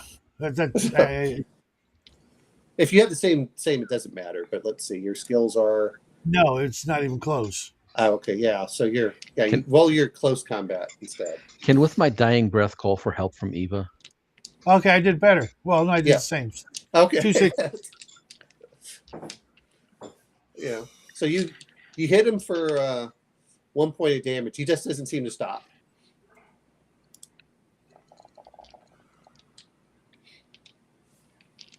So he hits you again with the with this. I mean, he's just wailing out you. You're trying to call Ava, help. Ava's down like, it'll take me a while to get back up there. Yep. So yeah, he's just going complete berserk on you. So you take another point. You gonna try shooting him again there, Shadow? You mean punch him or whatever, close combat him? Yeah. Well, it's still close combat. You're just trying to shoot. It's still, you can have a gun trying to shoot somebody. I got nothing. All right. So he comes over to bash you again. Ah! Go ahead, Shadow. You can try taking him out. You can do it.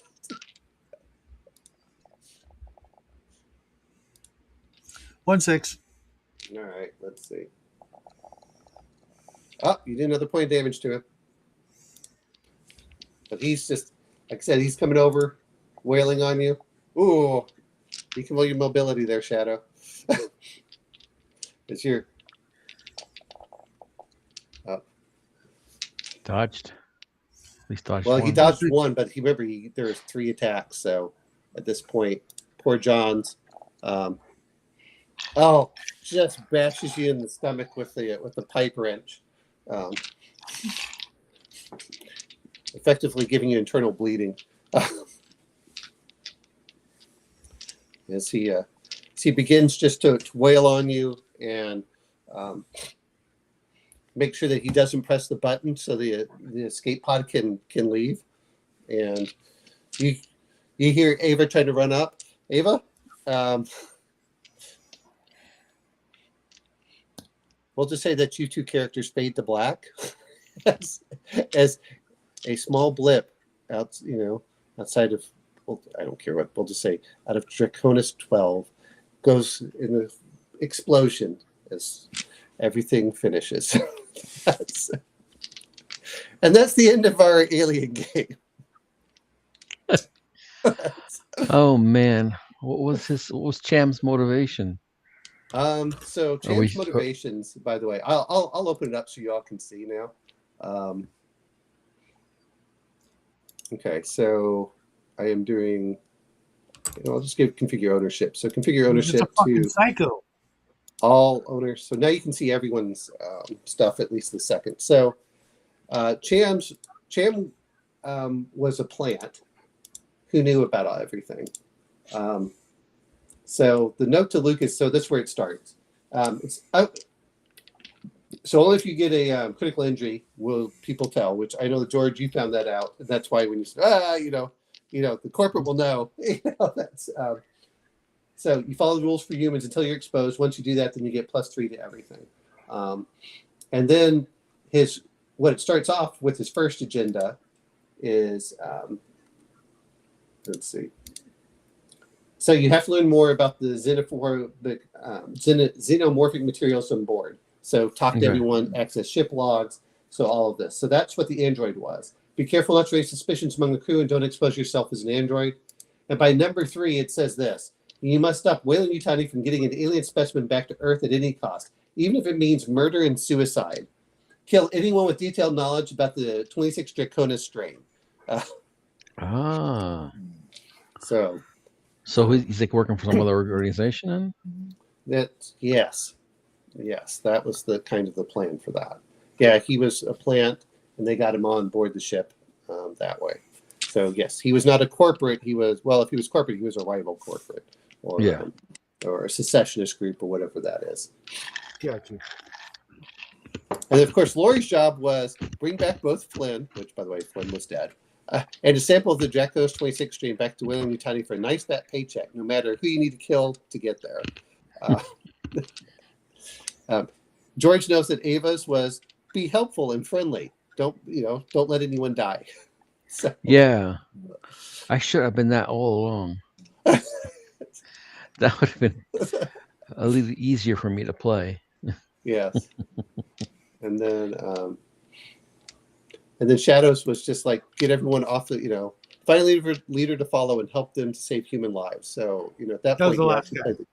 Yeah, so at that point, the first character, Leah, she was a junkie, constantly looking for the next high.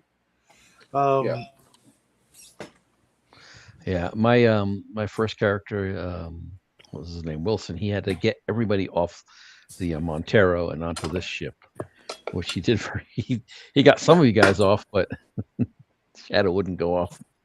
I'm like, come on, it's fun here. We're fixing this place up. Well, and before Off-Grid got that thing, he was actually trying to kill you guys before, and I didn't realize he didn't quite say, "Hey, I want to blow up the ship," which is what I was kind of. He told me after the fact. I was like, "Well, this is what it's going to do for the ship." because it says don't expose yourself. So, but it says find out as much information as possible. So he blew up But he was Montero? always a step ahead. He asked me actually when we started saying, "Man, boy, it'd be really cool if there was a synthetic." I was like, "Oh, by the way." So did he blow up the Montero then, or? No, that was part of the pre-program thing. So apparently, if you guys didn't move off the one ship, basically, as soon as it looks like you guys are not going to try rescuing the Kronos, the Montero blows up. And so as soon as you guys are like, Wilson's dead, screw this, we're going back, that's when it set off the self-destruct. Okay. Because I was thinking, like, as Wilson, I was thinking of doing something like maybe a radiation leak. But I didn't really know. I guess the pace of the game was a little quicker than I was expecting. So I didn't. I should have. That was like kind of was in the back of my head, but I also wanted to see what was going on this ship. So like, yeah, I should. And I want to see in like the combat. I thought you guys would actually kill the Neomorph, and it did not work out that way. You guys got slaughtered. Badly. It was like, oh. So there's only one of those things, and the rest were just the gorilla things, or maybe there were more. I don't know. Yeah. So there were.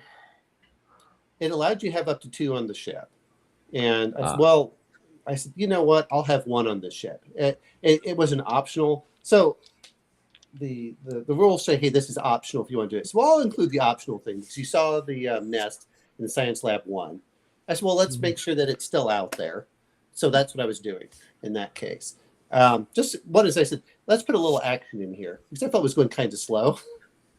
And I was like, damn, I just lost 1 character. So that was like, okay. So that I figured was a good time. When you did that and you decided to move over to the other ship, I said, okay, this is a perfect time to set the self-destruct so everyone has to leave. So that was what part of the goal was. So that's where that came into the scenario.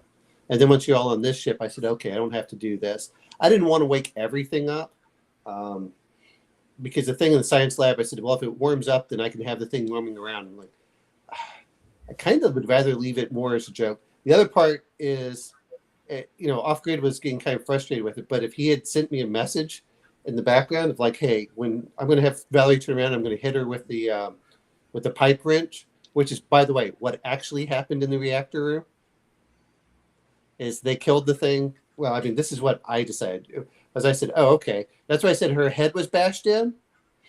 Yeah, it was bashed in by his head. So they killed the thing, but then he killed Valerie when her head was turned. Hey, that thing got her. So that's what I did. Then he had all that time in the reactor to set off the explosion there. So there was that. That's what I was doing. George, you actually did really well as far as like keeping things moving. Oh, okay. I was setting up my freaking jump scare. No, you did. You did really well. He's like, well, let me go check. And you did like, hey, I'll go with someone else. Let me just open the door. It's like, awesome. I'm the captain. What are you talking about? I don't have to knock. That's just like, oh, that's awesome. I was waiting all week for that, man. Yeah, and then when he told me last week, I'm like, okay. Well, especially when I said, hey, this is what's going on, and I said, okay, you start getting irritated and aggravated. It's like, all right, he stays in there while he's sleeping. And no one went over like, that's kind of odd. He wasn't going through there. Let's all go check on him. And yeah, that's all they do is they get bonus to strength, but they don't get the special attacks like you saw with the fully formed ones. Mm-hmm. If you hadn't killed him after a few rounds, he would have, I say after about a day or 2, he would have turned into the fully morphed, gorilla thing. Oh gosh. Yeah. That said, I still think it's really good. Like you had the jump scare, you're trying to run, and yeah. I just love the idea of it throwing you around. Yeah, and the weapon that didn't really only shot once, kind of yes, pushed things around a little bit. So you're like, great, I'm running. I do have to give you commendations though for both for Lori and Ava, like, hey, we're going to go rescue anyway, even though we're going to put ourselves on the line. Yeah. So I thought that was pretty good. And then I said, well, okay, if we're going to do the reactors, you're getting everything ready to go. I was like, okay, everything looks like it's going to be fine. I said, yeah, that's when Cham's going to come up. And then also there's a reactor leak. And I originally was just going to be sabotaging your pods. But as soon as you said, corporate's going to know that you did this, I was like, game on. I started like putting two and two together. I'm like, wait a second. At the end, like, wait, he's the one down there all this time. He's supposed to be fixing it. Like, wait. Literally, like as we're getting into pod, I was like realizing what was going on. No, that's awesome. I mean, I actually had a lot of fun with this. I don't know how you all feel about the alien system. It was cool. I think the only flaw is that we all know alien, like in terms of like things like you see the white blood, it's a synth. That the aliens have like a really virulent way of reproducing. Yes. Almost magical technology, at least in terms of genetics. So I think that's maybe the only flaw. Like I'll say if I played Mothership or something, I have no clue what that's about. So everything would be terrifying for me in that. Well, I thought you guys did a pretty good job. I think that if I was to go back through this, number one is I would have a backstory for every character, which is why AI helps out a lot. Yeah, I don't know. I mean, not to complain, but I did get some pretty reprehensible characters to play. Sure. And it would be nice if, you had a few more, just kind of salt of the earth, kind of normal folks instead of, junkies and cowards. well, so Cham was supposed to be a good character. And since Kayla, I think Kayla would have probably been a better synth. But since Off Grid said he wanted to play a synth, and they said, well, I'm going to pick Cham, then I said, okay, that's what was going on. If it was up to me, I would have either done Captain Miller, or I would have done if I had to go back, or Kayla, because Kayla has a really high contact, which would let her bypass certain things. And hey, I'm the mechanic, I can go wherever I want. And then that still allows her to sabotage stuff, but allows her to get more information for the earlier part. And what I meant by background characters is not your characters. I would have done things like characters that never show up. Like I would have created a whole crew. I would have created different notes if I was going to do this again. And because you guys are asking like, well, what's the name on the on such and such one? Oh crap! Things that you don't think of that players always ask. I was like, okay, what I need to do is I need to give a whole backstory for all the characters that are dead, whatever happened. Put in a few more notes if you guys did a little bit more contact and stuff. So Ava can say, oh well, the captain had this happen to him when he came in, and we did this and we had to do that. I would have. Don't get me wrong. For an adventure, it's pretty hefty, but it doesn't tell you like what went on.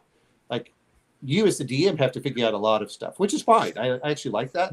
Like for me, if I was going to do this again, I would have probably just put, hey, there's a crazy guy on the ship. That's just like the person that put the axe into the pilot's thing. Hey, guess what? That was space sickness. He just flipped out. Some people are like, I can't take this anymore. Cabin fever kind of thing. Yeah. So then it's like, well, I think that would have been cool. I did like the fact that some of them were changing. So then it gives, both of the effects. It's like some of them could be normal humans, some of them could be changing. You just don't know.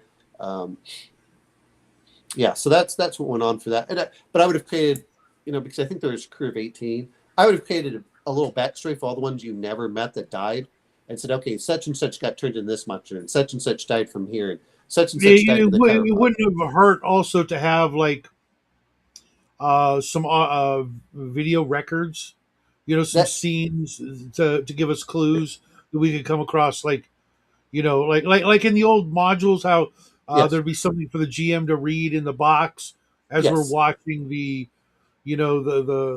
like in what the hell is that? Event Horizon, when they're watching the videos and it's all this freaky shit, something like that. to like really throw like multiple kind of red herring suspicions kind of things, of who these people were and who might or might not be infected and stuff like that. Because the way I was seeing is like nobody can be trusted, and just get the fuck out of the whole situation.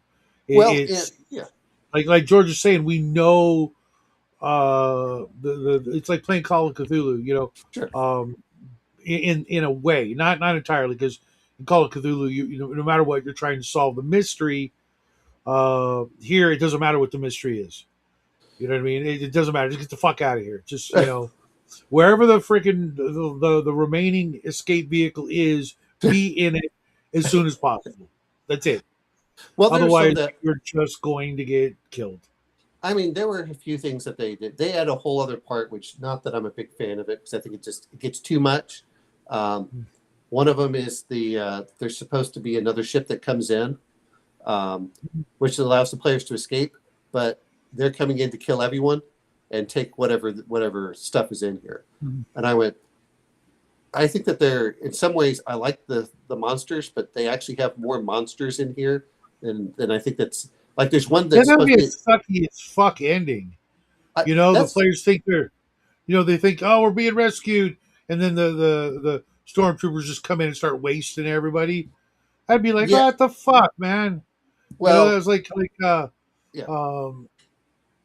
Worse than like Rogue One. I mean, it's just like, well, what was the point?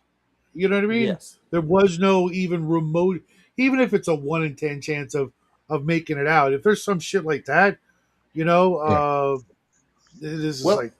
So the way the system works for this is, and this is how they talk about disease, and this is what I rolled, is if I was rolling 9 dice if you didn't take the vaccine. Mm-hmm. And if it got any successes, so sometimes I would say, hey, roll your stamina.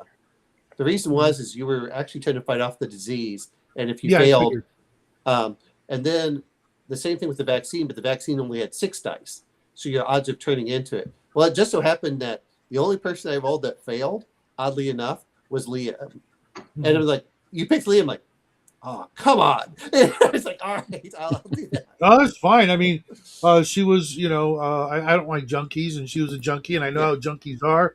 Sure. So they only have a couple of freaking things on their mind, and Well, that was Liam. Then I'm talking about the doctor that you played where you suddenly surprised George. That's Liam. Oh, Liam. Oh, yeah. Oh, he was even worse. Fucking just abject coward, freaking. Yeah. Well, no. That Liam was the medic. That was the one that killed George's other character, and then there was John, who was really he's no. He was just a lying scumbag. That's right. Sorry, difference. No, John wasn't. No, the last guy Liam was the habitual lying scumbag. Would do anything to get X. Right. John's was the coward. Sorry. Yeah. Well, John's was, hey, look, I'll follow whoever's going to lead. So that's why I don't call him a real coward. He's just submissive. Whatever they describe exactly. him like. But I kind of actually like the fact that not everyone's perfect. Not everyone's going to do everything. This is not intended to be heroic. It's intended to give you like, do I trust someone? Do I not trust someone? And not everyone's agendas are necessarily, with the exception of Lucas, which is there to kill everybody. But not everyone's agendas are actually to kill anyone. Like the captain's. Like Liam, he just wanted to freaking, score some drugs and get the fuck out of Dodge. Right, exactly. Scored some drugs, killed a monster, and then got out of Dodge. Yeah, I think one of the ones, I think when I was the captain, was to get all of as much valuable things off the ship. I was still always just suspicious of those jars. Yes, just like I'm like, those are the valuable things. Everyone's saying that's the valuable thing to take, but I wanted to destroy them. One, because I figured everybody else felt that same way. Yes, and that they would, if you take them out of the picture, then nobody's going to double cross you over them. Well, see, that was where. They just seemed like another bad idea to hand over to Corpo. You know, Yeah, that too. you know, let's fucking destroy these. What do you mean we're taking them? So, Okay, fuck. so You Shadow, know, if you had not died in Act 2, do you know what Leah Davis's third agenda is? This will all go to hell unless you save the day. Take any risk necessary to kill the monsters and other enemies on the Kronos. So because I that's guess what that would have been the drugs talking. Yeah, that was. The second one is shit. You really need another fix right now. Search the labs and for the other Kronos for stimulants, which I know you were doing. But yeah, I think that's by the time that the third agenda comes in, I don't find it so bad. Kylo Rai is striking a deal to get enough money to support yourself and your family for good because she had a dying brother that she's trying to save. So that's why she cares about the money. So if you can get the players where they're all with Lori, Campbell, and Rai, those are going to be all your negative ones.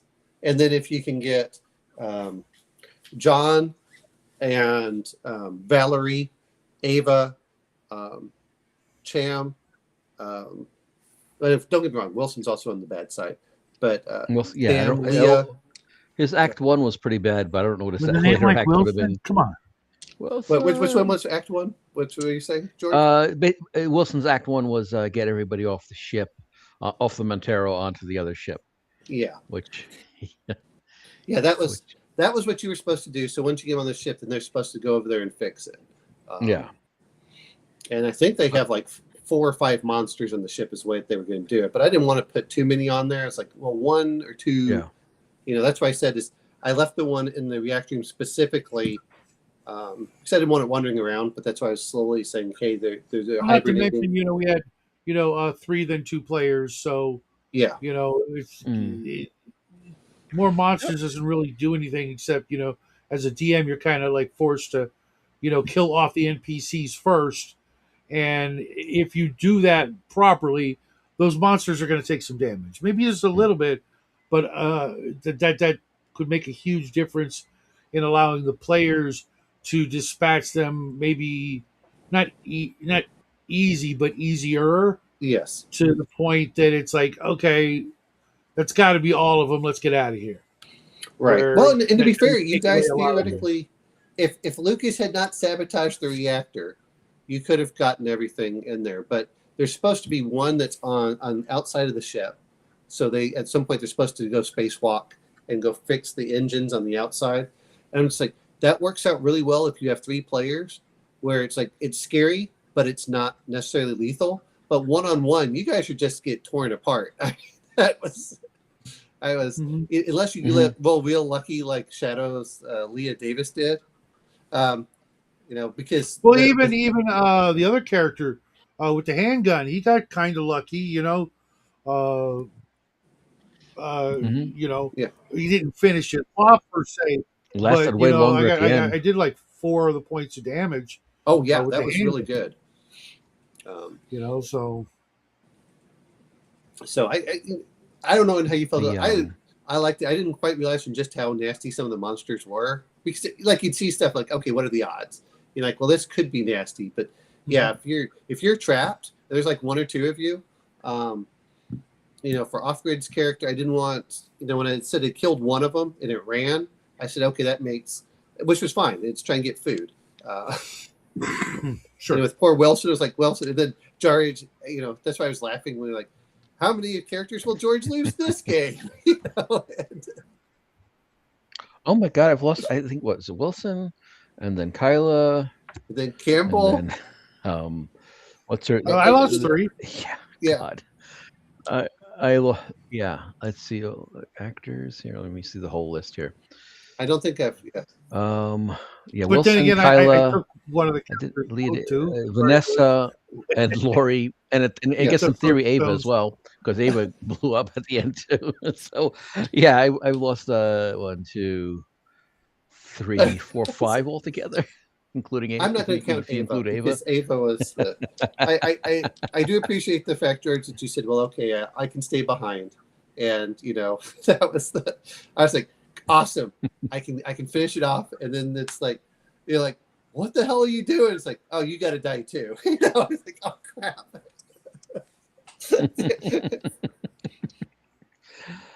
So if we just continue, just went into the escape pods without a problem, he would have just killed us in the escape pods. And, like in our.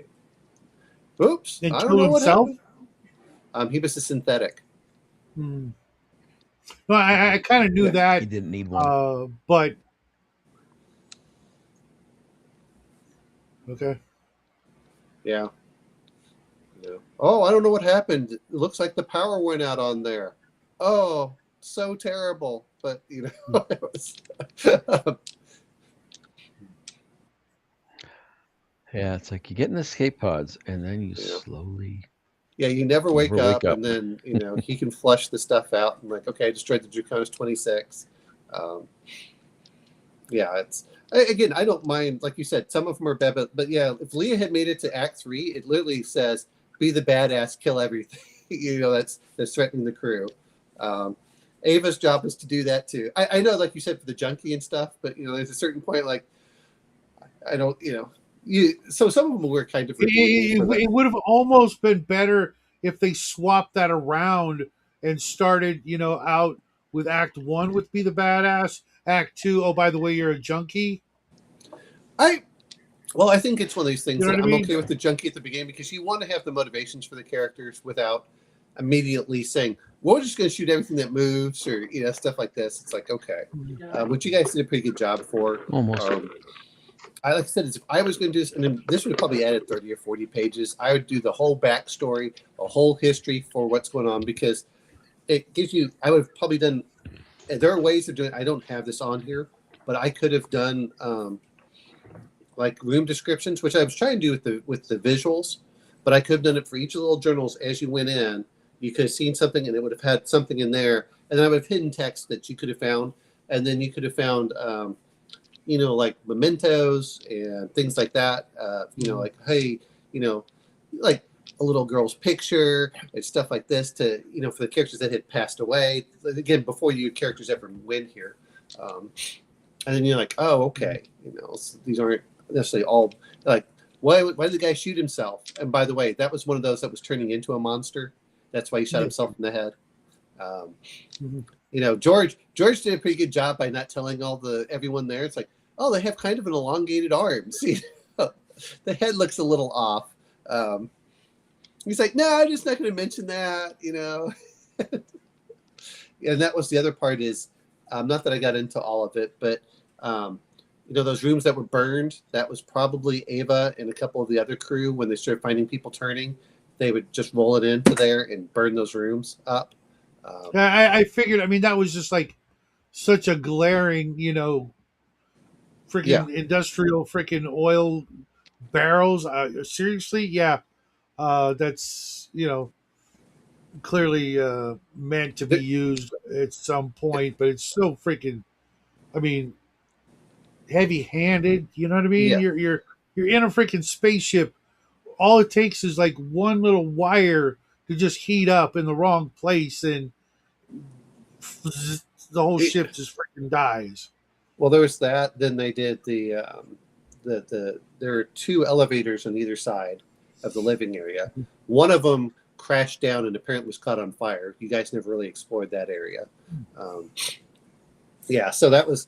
But the other one you could get up and running and working. So there's like. One thing I do like about the module is it gives, as a DM, it gives you a lot of ideas of what could happen, but you kind of flesh it out yourself without saying, "Oh, this is exactly what happened." It's like, I was looking at it's Free League, right? Yeah. I was looking at the Blade Runner box set, and they do a lot of really nice glossy stuff. Oh, the boards and all the bells and whistles besides your basic rule book. They may as well go all the way and just give you like a really hardcore detailed adventure, in my opinion. I think that they did a pretty good job. I'm just saying, but they don't give you all the background as a DM. So, like I said, they don't tell you why someone acts something. They don't tell you like if I was going to go do this, I would, but that would have added another 20 or 30 pages, which honestly, and someone mentioned this, that's really just for the DM to enjoy the reading, kind of like reading a book, because the players will never know this unless the DM. But you know what? Like I was comparing it to, and I know this is like a really wild comparison, but I was comparing it to Expedition to the Unknown, B1. Yes. Yeah. Where they let you know, hey, you need to do this work. Not just that we didn't do it, but you need to do this work. So do this work. Yes. Did they give you that kind of idea, or they just said, this is it? Like literally like spelling it out for you. You need to do some work. I think that for me is they did it so you can still run it. I still think every adventure you have to do the prep work, and by creating the but the with it being a new game, a whole new thing, sometimes there needs to be some hand holding for the people whoever gets saddled up with running it, even if they're an experienced DM. There needs to be some, the people who wrote it are experienced DM, and ostensibly they're going to say, oh, we know more about it than you. Well, okay, then tell the players, or the GM, Well, how do I want to put this? GM, now, of course, kind of do this and this and this. Not just read the whole book a couple of times. Okay, yeah, and no, I mean, I think they did a fairly good job for some of this. They do mention things, but like I said, there's stuff that from a story point or things that players ask that you just don't think of. Like when you ask, like, well, what's his name? What did he do? I'm like, or they mention like the notes, but they don't give you like notes. So I had to write that up, which I believe George gave you all, like, hey, day such and such, day such and such. It was very tiny, though. You know what I mean? Well, and that in reality, that's like the conclusion, not the actual notes. Well, I know. But what I'm saying is that if I was going to do that, then basically you're writing your own novel. If you can do this, I know. And I'm not trying to overload it. I was just trying to give you the highlights for stuff. But you're right. If I was going to go back through this, I would have probably set it up for, several weeks. Well, not weeks. I would probably set it up for several months as they're trying to do things and they're doing the studies and, that. Yeah, because I mean, looking back on it, how many sessions were like 4? 4 or 5. It's only supposed to be a 4 or 5 hour adventure, to be fair. And actually, I was listening to Seth Skorkowski, and he was saying that it was up to, they did 18 because they did everything. He says, hey, easily. I can see it be. Well, it depends on how long the session is, but let's say 18 hours. I was not trying to get 18 hours. I was trying to get basically, I think this was session 5, wasn't it? So if we assume about 2 hours per session, that was about what I think is reasonable for what the module is. I mean, I could have added a little bit more in there, I think, but that's about it. I'm just saying from a DM standpoint, and this is more for my benefit than yours. And, how important is it for everything? I think is what you're looking at is, I think it's enough for the DM to run it. However, I think that the DM can flesh it out. And if I was to run this again, let's be honest, if you run this 4 or 5 times, you're going to have everything fleshed out, and it's going to work much more like clockwork. Yeah. Hey, I have this. I have this. Oh, what did the players do in the last game? Okay, I'm going to do this. I think it's actually a pretty good module. You'd already guessed the vaccine, hey, this does something, which is good. I mean, because it's kind of obvious. But then I also wanted to make sure that you understood not taking the vaccine was bad, too. So it was. Well, yeah, but see, that's like George was saying at the beginning, it's so hard with this IP not to suspect everything. You know what I mean? As being, out, not just out to get you, but out to kill you, but out to make sure that the end there's nobody left alive. Well, it was supposed to give you an opportunity to do that. Like if you'd I watched several playthroughs on this a few years ago when it came out before I bought the Alien. And it was one thing is what always amazed me was every time I watched it, even though it follows kind of the same thing, it has like Act 1, Act 2, Act 3. The way that everyone plays is completely different depending on what they're going to do. If you're willing to lean into it and say, okay, I know my character's going to die, but I'm going to pretend like, there's a great show that I really enjoyed on HBO called The Head. I don't have HBO, so never. So what happens is it's about an Antarctic. They're on the Antarctic, and they're having the shift over. So they have the group that goes during the summer, then they have the group that comes during the winter. And the group that comes during the winter, they're trying to figure out what happens, but they haven't received any messages or anything, and they come in, and it feels very similar to this one. If I was going to change up this, I would just make it that I'd make it very much like The Head. So like if this was just a campaign, just purely a campaign, I wouldn't put the aliens in here. I would just put that there are a couple crazy people in here, and you have to figure out which one's telling the truth. Kind of like the Thing. The Thing, but not the Thing. Right. Well, like Carpenter says, what did he say at the end? What makes you think either one of those guys is the Thing? Yeah. Maybe they killed the Thing, and they're both two humans sitting there thinking the other guy's the Thing. Well, there's that one, and then the other one is the not just that, and actually, by my understanding, the cartoon, they did a comic of it, and neither one was the Thing. That's what Carpenter said. In an interview, famously, what makes you think that either one of them was the Thing? Exactly. Well, or what makes you think that? That's even worse. You know what I mean? If you think about it, that's like fucked up. What do you call it? Look at humanity. They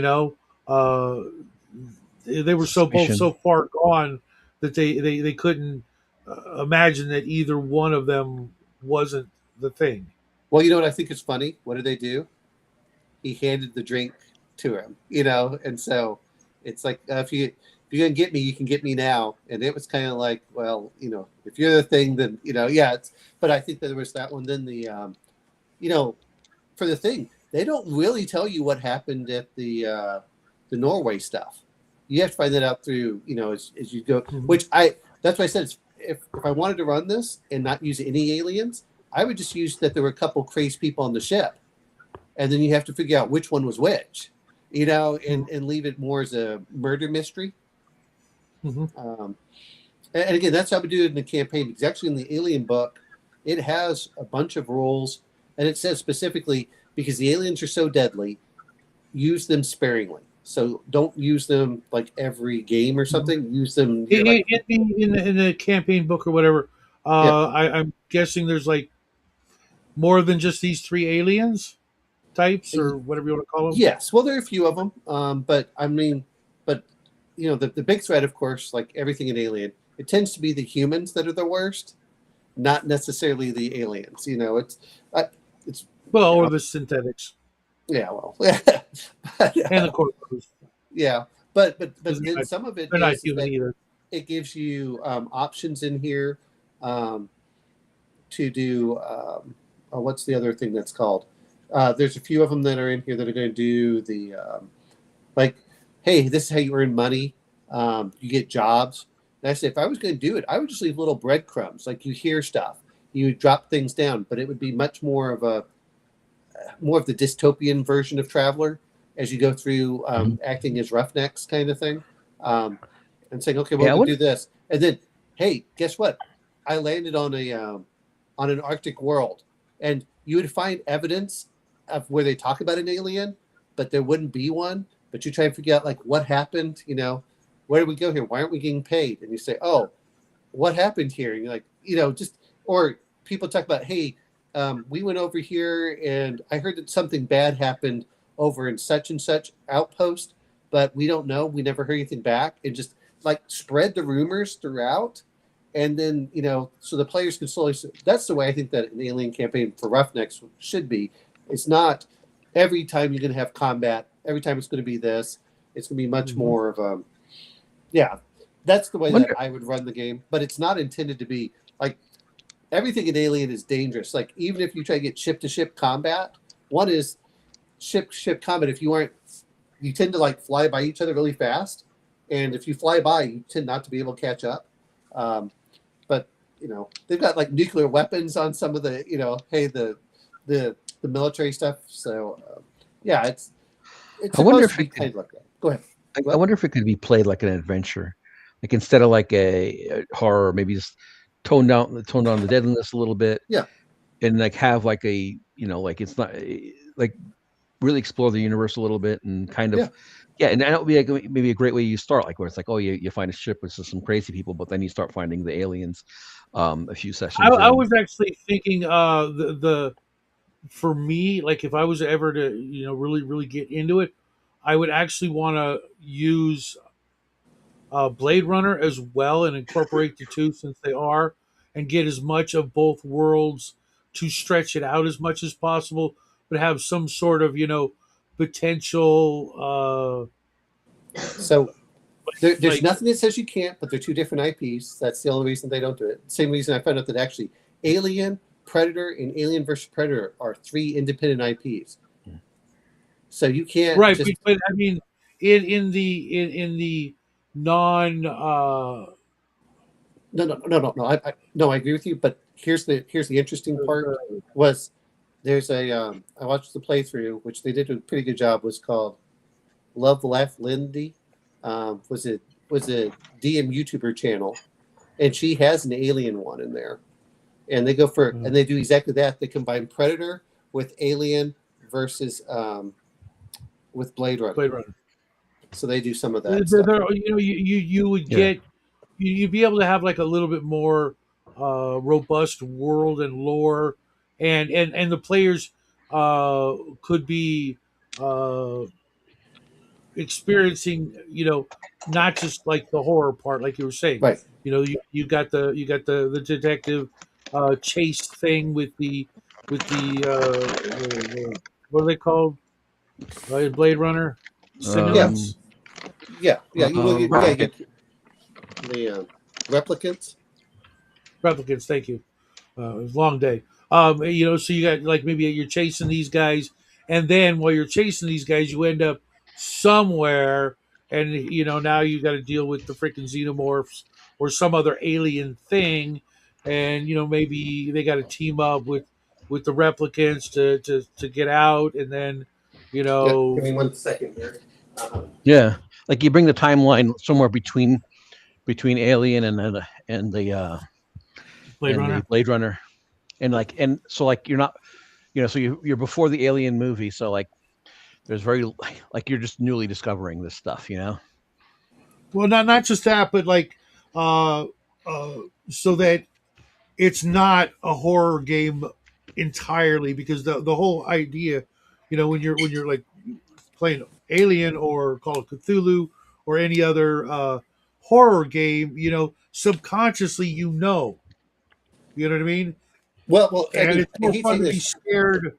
For me, it's more fun to be scared that the character that I actually invested in is going to be harmed in a bad way, in a gruesome way, versus I'm playing just a throwaway character in a horror game. There's like you can't take it as personally. No. Or Well, that's the point of this. Is it's supposed to be, which I said is I did enjoy this module. I enjoyed running it. I like the system. Oh, it was fun. But I wish Offgrid would have stuck around for one last session, but I was hoping he would, but I understand where he was getting from it because we talked, back and forth. I said, okay, I understand, but then I said, okay, if you're not going to play, let me break everything down so you can see everything in the background. And I told him like all of the stuff that was going on. And I said, yeah, that was probably going to happen. I was trying to wait till Act 3 because I didn't want everything to ramp up everything so fast. I feel like it was actually kind of a good pacing. I also didn't want to take this too long because really I think more than 6 sessions of kind of a depressing game is enough. It's like I said, this to me is kind of, not that I want to bring this up, but this is kind of a palate cleanser from all the happiness that we get and say, okay, I don't mind doing a horror game where we're all going to die, or we know that the odds are that we are going to die a lot of times.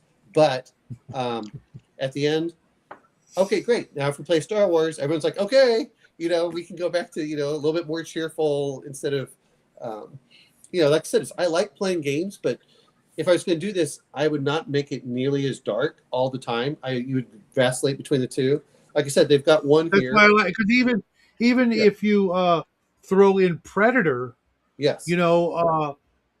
It's at the very least, like with the original movie, it wasn't dark. You weren't squinting and worried about every shadow. Sure, the Predator could be right there in a broad sunny day, but it's a sunny day. It's green. You're in the jungle. There's birds chirping, whatever. You know what I mean? It's still dangerous, but it's not like this dark, oppressive environment that I don't know about you guys, but I'm like kind of up to here with. It's always rainy. It's gloomy. You're always in the dark. Shut the fuck up. Like I said, I like doing both. Little side note, because they have it on Humble Bundle. They have the sun does come out though. No, I know, but I'm saying, I just thought they had Land of Eam come out, which was kind of the Muppets meets D&D. The artwork looks. I looked at it. It looks like it's a fantastic. If you want, you can have a little bit darker for stuff. But again, I'm not disagreeing with you on that. They brought out the Building Better Worlds, which was if you want to do colonization ones. They have the Colonial Marines, which I don't like as much because, I don't. And I've mentioned this before. I don't like military unless it's going to be really brief because the players don't get that much agency. That's why I don't. I'd rather you be retired. Yeah. Even when they're like trying to strike out on their own, it's built in. I think I mean? That's why I'm like a little averse to the idea. I love Star Trek, but the idea of playing Star Trek RPG, I'm like, I don't want to be like the ensign on a starship. I will never be able to play Star Trek. Yeah, I'll watch the old show. If it was watch Enterprise every once in a while. Yeah, but the whole that massive amount of structure built in. I mean, I can't even picture what a civilian life would be like. Yeah. In that, in that universe. Yeah, if they said you play Harry Mudd in this adventure, I'm like, yes. but see that's why I said is an Alien does do this. They give you options for jobs and worlds but even playing a Blade Runner, which ostensibly is an arm of the government, which is kind of an arm of the military, you feel like you have way more freedom and agency. Yeah, your job is to go hunt this guy down or these guys down. Okay, yeah, I'll do it my way. So and you can get a real sheep instead of an electric sheep with your money. Mm-hmm. So I mean, they've got different things. So they've got like covert. So they give you. I mean, the stat blocks are very simple. I mean, each one of these is the stat block for an entire NPC. They're not very big, which is all you really need. It's like fill it up. But what I like is they've got on-planet encounters. They've got ship reactions, starship encounters, plot twists, expeditions. So it gives mission, target area, complications, objectives. So they give you a lot of stuff if you want to. Cargo runs, job generators, so starship systems. So as we're talking about the original, I'm not bringing up the newer version, which the newer version is easier to read, but it lacks some of the same feel. But it talks about how to create star systems. So I think it does a pretty good job as far as campaign framework, but the DM has to do a lot of work. The other problem is if people are playing Alien, they want to meet an alien at some point, whatever alien that is. Chariot of the Gods comes with one of the starter sets or something, right? Yes, it's the starter set. It's the starter set, which is what the starter set doesn't give you all the campaign stuff. I think it's a good, hey guys, let's go do this for 6 sessions because you guys are all tired of playing, whatever. Hey, you know what? Like I said, some people complain about one-shots, but I kind of like one-shots to just see how a system works. Mm-hmm. If you like the system, well, guess what? We can always adapt it or modify it. They use a similar. They use a similar system. I get that, but if I own it, if I own the game at this point in my experience, if I own the game, or I get to read the game, I know if I'm going to like it or not. Depending, a few variables like who's in it, well, I'm the same way. But I said, like when I did Alien, I liked the system as far as the critical roles. for the monsters. Because as a DM, I don't know what the monster's going to do in most cases. It says, yeah, you can pick it, but it's like, let me roll a d6. Oh, look, it beats you, it beats you like a pulp, like this. Or, hey, guess what? It tries ripping your arm off. So it kind of surprised me as the DM, but it's not so complicated. Well, especially with the Foundry stuff. It's not that complicated for me to do it and roll it and then describe it. I think they do a good job for that. They do something similar with Forbidden Lands, where a lot of the monsters, yeah, you can pick. But in some ways, I said the problem is that all too often as a DM, you're usually going to optimize an attack. But like one of the attacks is the monster just stares into your eyes, which happens like in the in the original movie, where he just stares at it. It doesn't do anything. It just stares at it. Oh yeah. It has an attack like that where it says you have to roll this, and if you fail your roll, you're mesmerized for like your action, so you lose your action. So it's not attacking. Now, if other players are attacking the monster, then that's different. The alien. So, but that still gives you kind of, there's some just weird things. Like sometimes it feels like it's playing with you. Like it says it drags you over here, and then it jumps up and stares at you, waiting for you to move. I said, you know what? That's a hell of a lot creepier than if the DM says, well, it just attacks you. That's what I think. Yeah, I think that's where it goes. Like the whole what Shadow's saying about Predator and Alien. Predator, you can relate to in a certain way because it's like some sort of like a primitive tribal hunter that's hunting the the most dangerous game kind of thing. I'm hunting a very you can relate to its motives, but the alien's motives you're not quite. It's like it's alien. Well, not just that. It's like with the Predator. When the hunt is over, it's gonna go home. It's gonna love its wife. It's gonna it's gonna play with its kids. It's gonna go to its day job. It's gonna pay taxes. And look forward to the next hunting trip. Yes. You know what I mean? With the alien, it's just hunt, eat, make babies, hunt, eat. Well, hunt. That's the whole point of the alien is when you start thinking of it as an alien intelligence, like, perfect example is any type of ants or bugs, and you just watch them and you're like, there is no compromise. There is no agreement in certain cases. You can in certain ways. And I know. Yeah, because it's also really like over the years, yes, the alien's scary because it's strong and it can kill you. Right. And if you try to fight it, its acid blood can kill you too. But there's no psychological horror in it anymore because the psychological horror was the first showing of the movie at the drive-in for me as a kid, not knowing shit about space, not knowing what the hell this thing was the first time. After that, the mystery is gone. There's nothing left. It's just a brute that will kill you and eat you. That's it. There's no diabolism. There's no motivation. There's no secret or mystery. It's just gonna eat you. That's it. It might as well be Grizzly Bear in space. Yeah, but sometimes, like I said, is there are actions that they give the monsters that are kind of like the alien, where it kind of plays with you. Like it says it drags you off to a different room and then stares at you. I said, I don't know about you, but that is, it may kill me, but it's like it's still gonna kill you. I mean, there's no, if you saw it like starting to punch in keys on a keyboard, that would scare the shit out of me. Wait, well, what? You know what I mean? It knows our language. It's doing something, but it's never going to do that. It's just going to eat you. It's just playing with you like a cat. Well, that's my whole point. I find that creepy as hell because it's like, because of course the other players are now having to chase it in different rooms as it's doing this. And I think part of it is you don't know if you're going to die this round or the next. It's not like, oh, it hits me, I'm dead. It's like, what is it? Why the hell is it dragging me to a different room? And that's what it does. No, because they're going to do a fade to black, and you don't want to know the rest.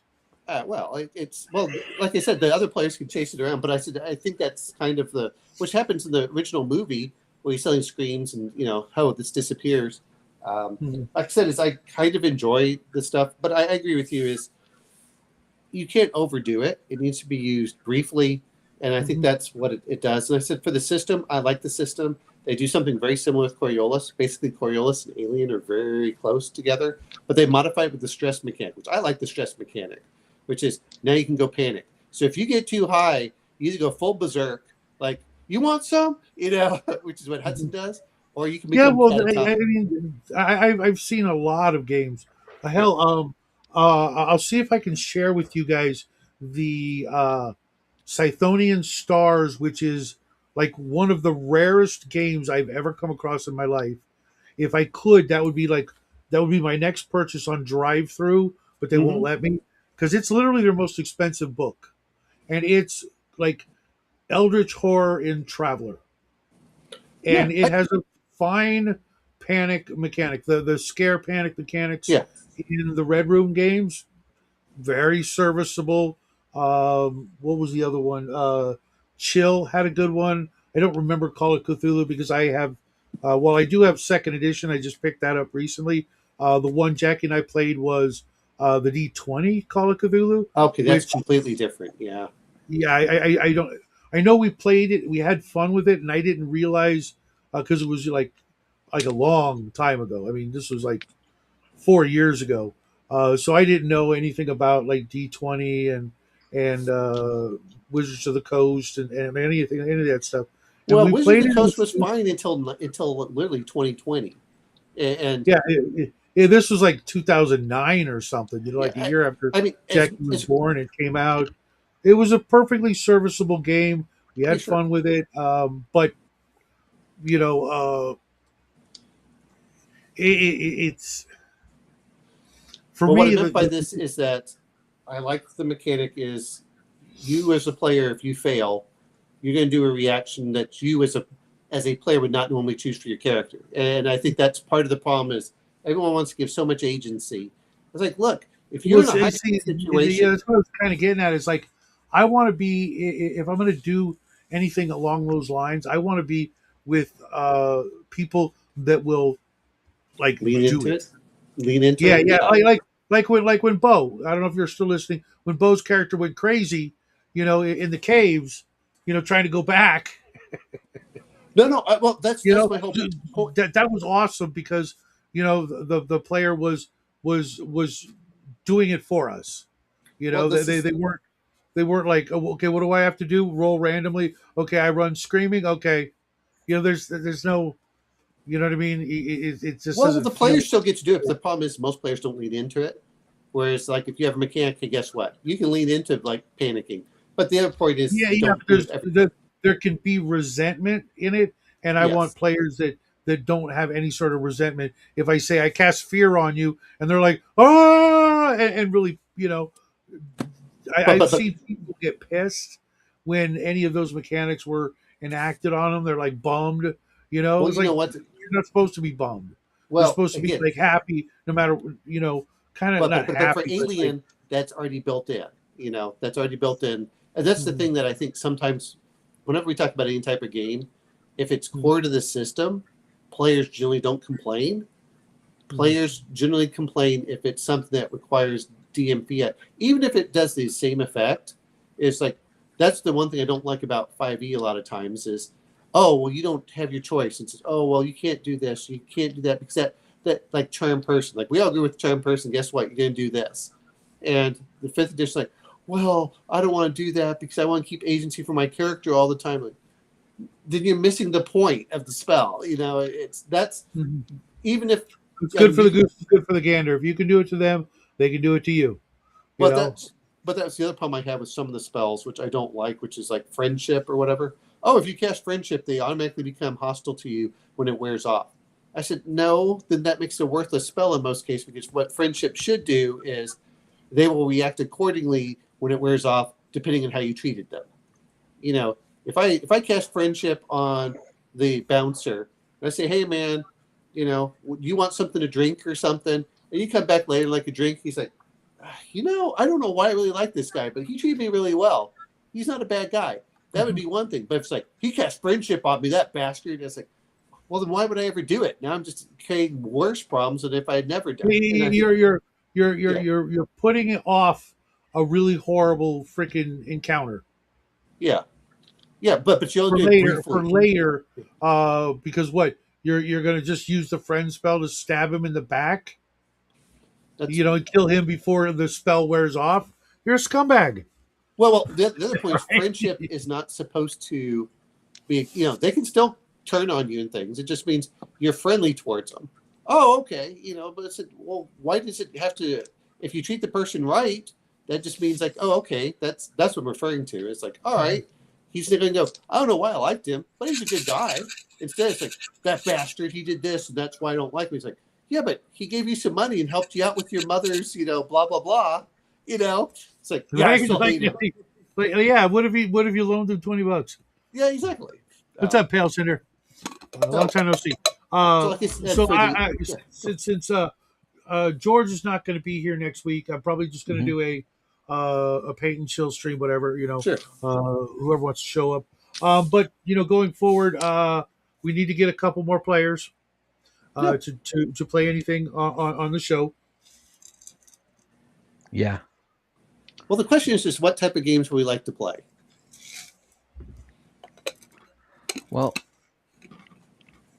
we could see. Let's see what OG wants to play. Sure. OGG. I think he seems to like more of fantasy, but I'm not sure it could be. Yeah, he absolutely wants to. Even Star Wars, he's not super fond of because of his kind of disdain for the whole entire idea of space travel. Me too, but I'm trying to work with it. Congratulations, Bellsender. Just had a son. Awesome. I'm working on a space opera game. I'm working on my Supernatural / the Venture Brothers game. Okay. I'm also trying to come up with something for Planet of the Apes. I got a couple of little things that I absolutely want to do in Planet of the Apes, but that's it right now. Well, like I said, is you don't have to set. How do I want to put this? This is the way I always look at it. You don't set it when the Planet of the Apes movies occur. You set it generally in between. Number one, and number two is go in areas that the players haven't explored. Or you can even do this much when they say, "Oh, it wiped everything off the Earth." Not necessarily. It wiped everything off in that area of the Earth.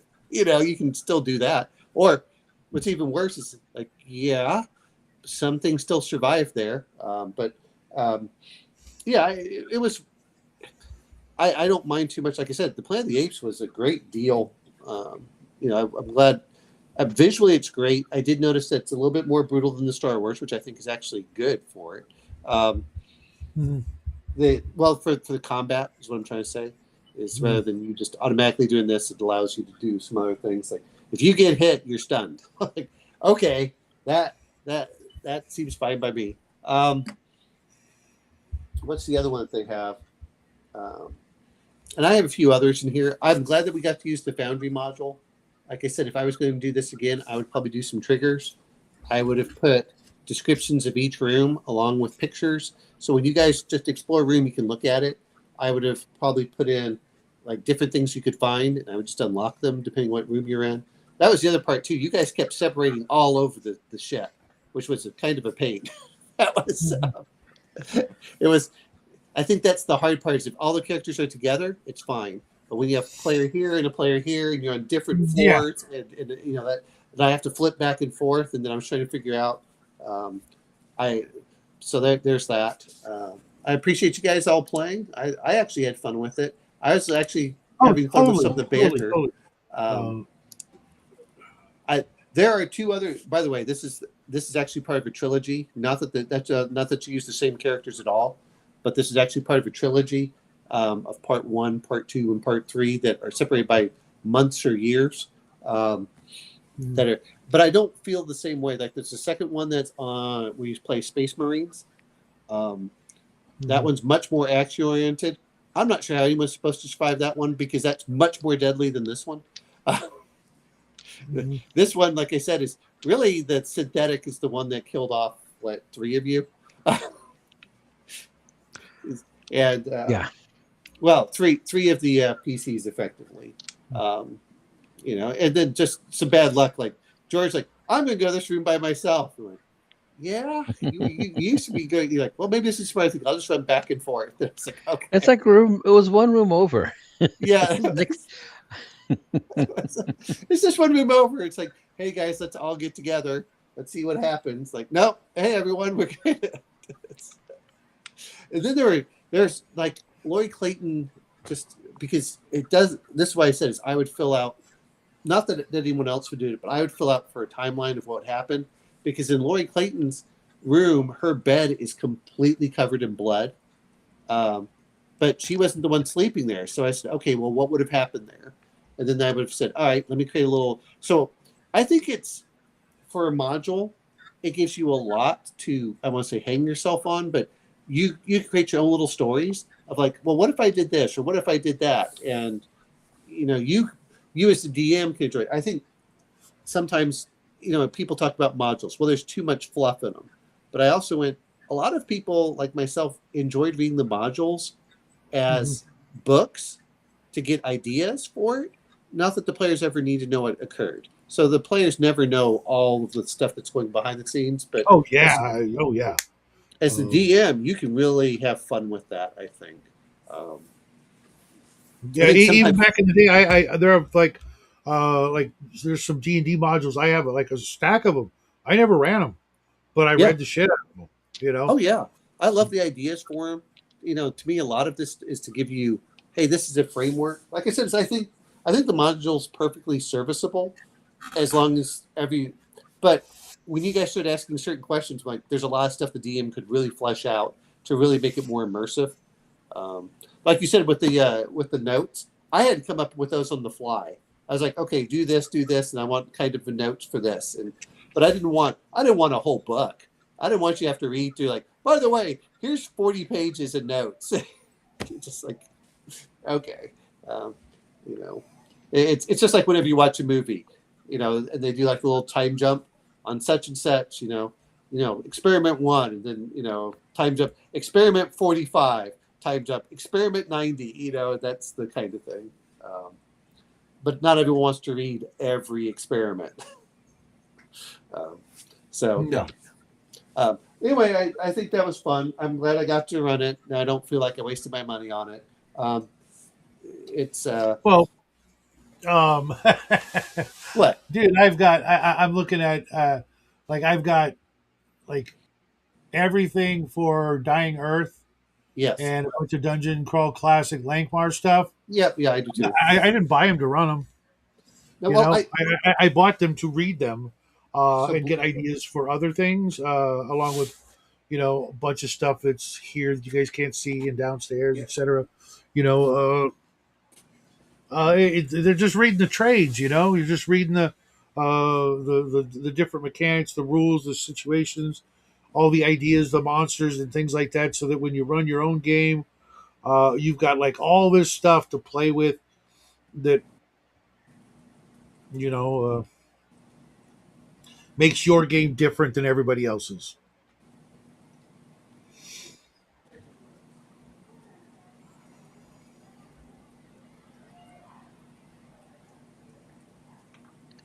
Yeah. So anything you want to run anytime in the future there, George? Well, one thing maybe not in the near future, but I'm thinking about, I've been making a space cowboy thing. It's like trying to, well, you can see the picture here. Some ideas, some kind of like literal space cowboys. The idea of a kind of a future world, maybe 1,000 years in the future, that there's this place called the Range, which is sort of a nebula in space where there are these early, very primitive planets, sort of a star system with some interesting ecology going on. Several of them, like a whole bunch, just sort of open land, open place for people to settle, and it's sort of this relief valve for the overpopulated Earth civilization.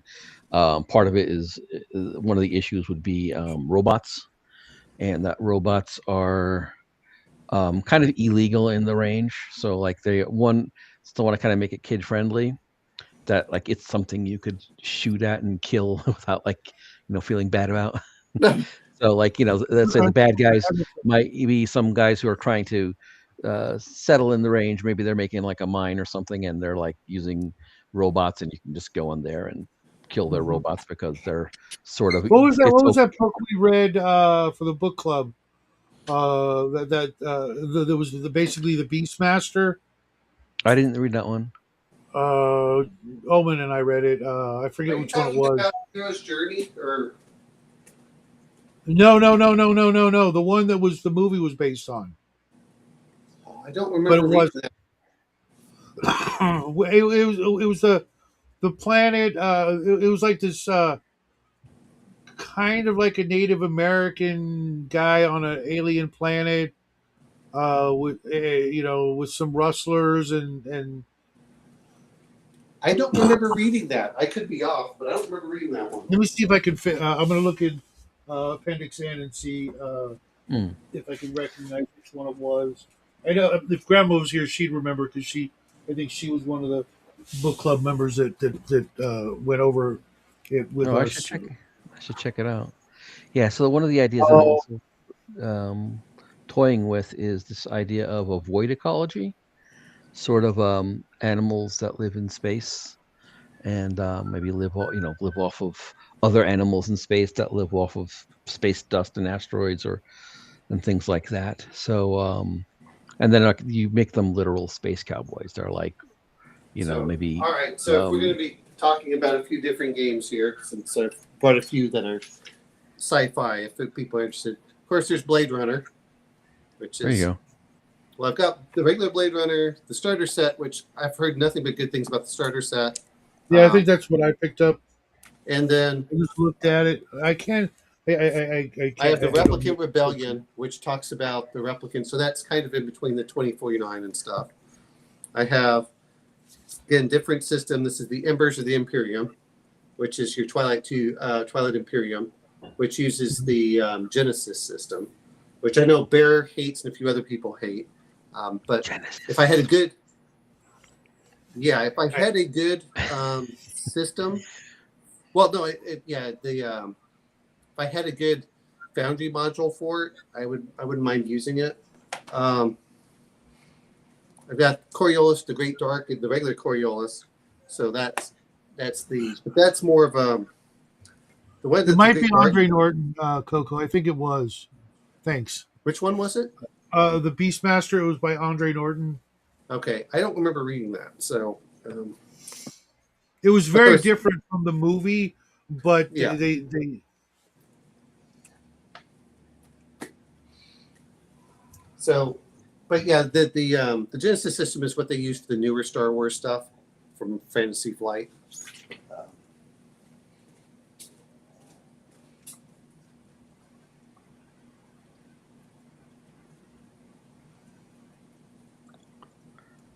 Let's see. So yeah, one of the things I also have, which is one that I enjoy reading, just because the craziness is if you ever watch Pirate Borg, which is Mike and Jen were doing some videos on it.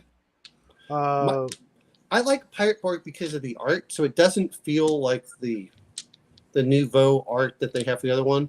I don't know, James. How you doing, man? But yeah, I like the artwork. It actually seems to have its own little story. Yeah, it's supposed to be bleak, but you know what? I hate saying this. If the art isn't bleak, I don't feel the game is bleak, even though it can be as bleak as you want. But we all died, James. We all died. Yeah. I died twice. Just so did I. 3 times. I died a total of 3 times. But I did get to kill George one of those times. Yeah. It was fun. I hope that you guys did enjoy it. I mean, that was, like I said, I had fun doing it. And my Traveler game is definitely something I want to run in like August, September, October, because it is going to be kind of spooky.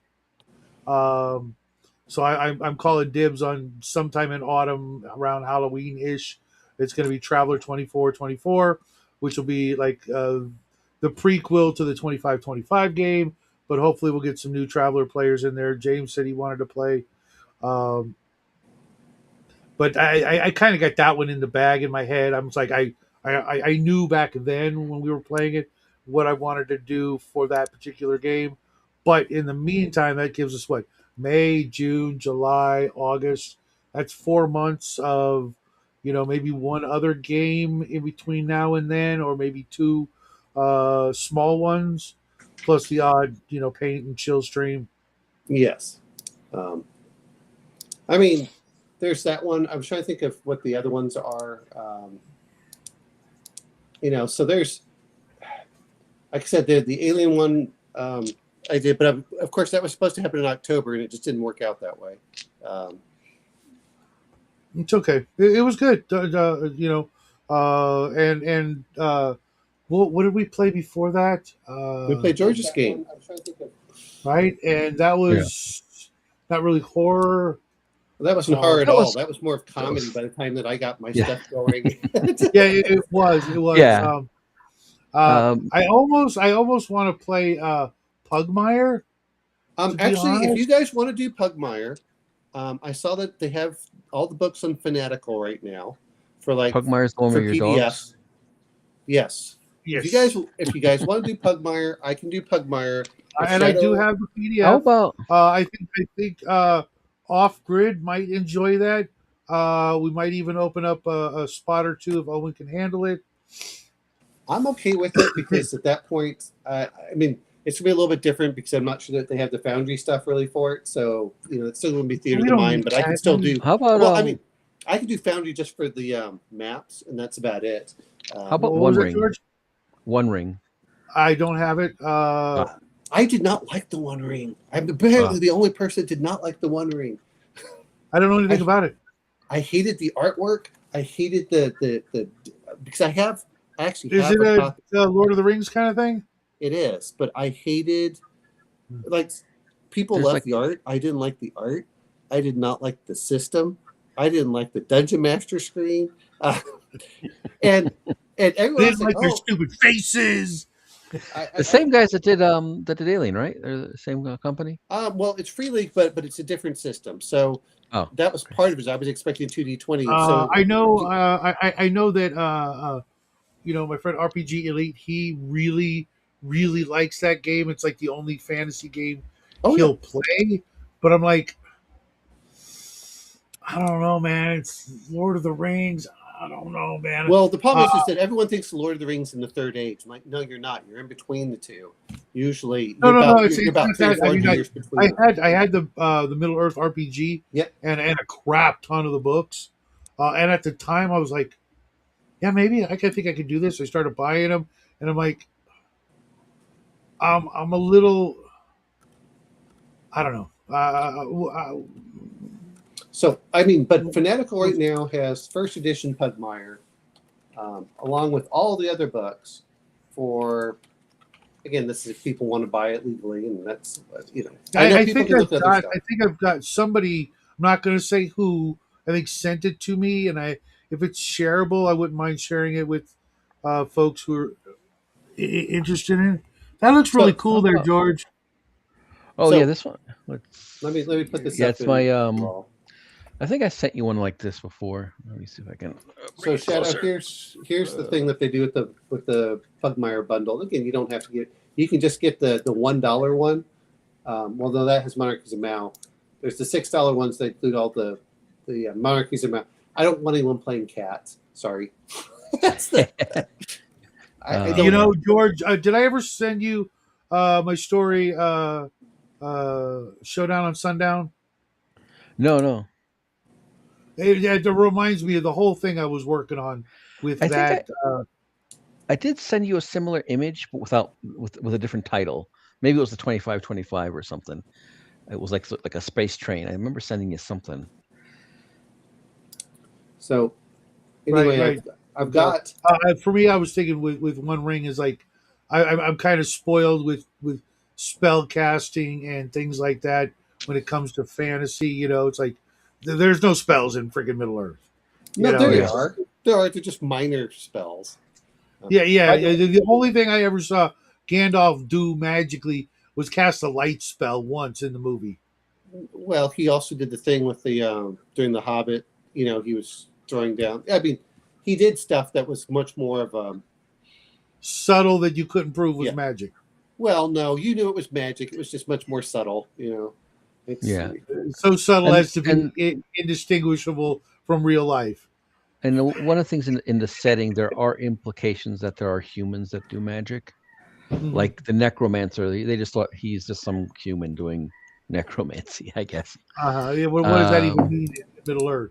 I never saw a single skeleton walk around. So what does that even mean? The barrow wraiths would be something undead. Of course, there was the whole army of ghosts at the end. Yeah, but that was like wasn't like necromancy. That was more like a force of nature. Yeah. So let's see. So again, I have the One Ring for PDF. There's the map. Again, I wish it was more color. I'm just showing just some of the things that are in there. It has some of it. I've heard, but again, it just felt too artsy because I don't like this black and white art. People loved it, but I was not a huge fan of some of this stuff. I got it to review and I looked at it and I was like, and I was hoping to get like a 2D20 system, but I'm not. It was based off of the first edition. I think was either Cubicle 7 or Gale Force 9. I can't remember which one, and they lost it. And Free League took it over and just went all the way with it. Again, it's not that it doesn't have certain things, but they have a despair die. They have a few other things in here. See, this is much more of what I like for artwork style, which is more the Symbaroum style.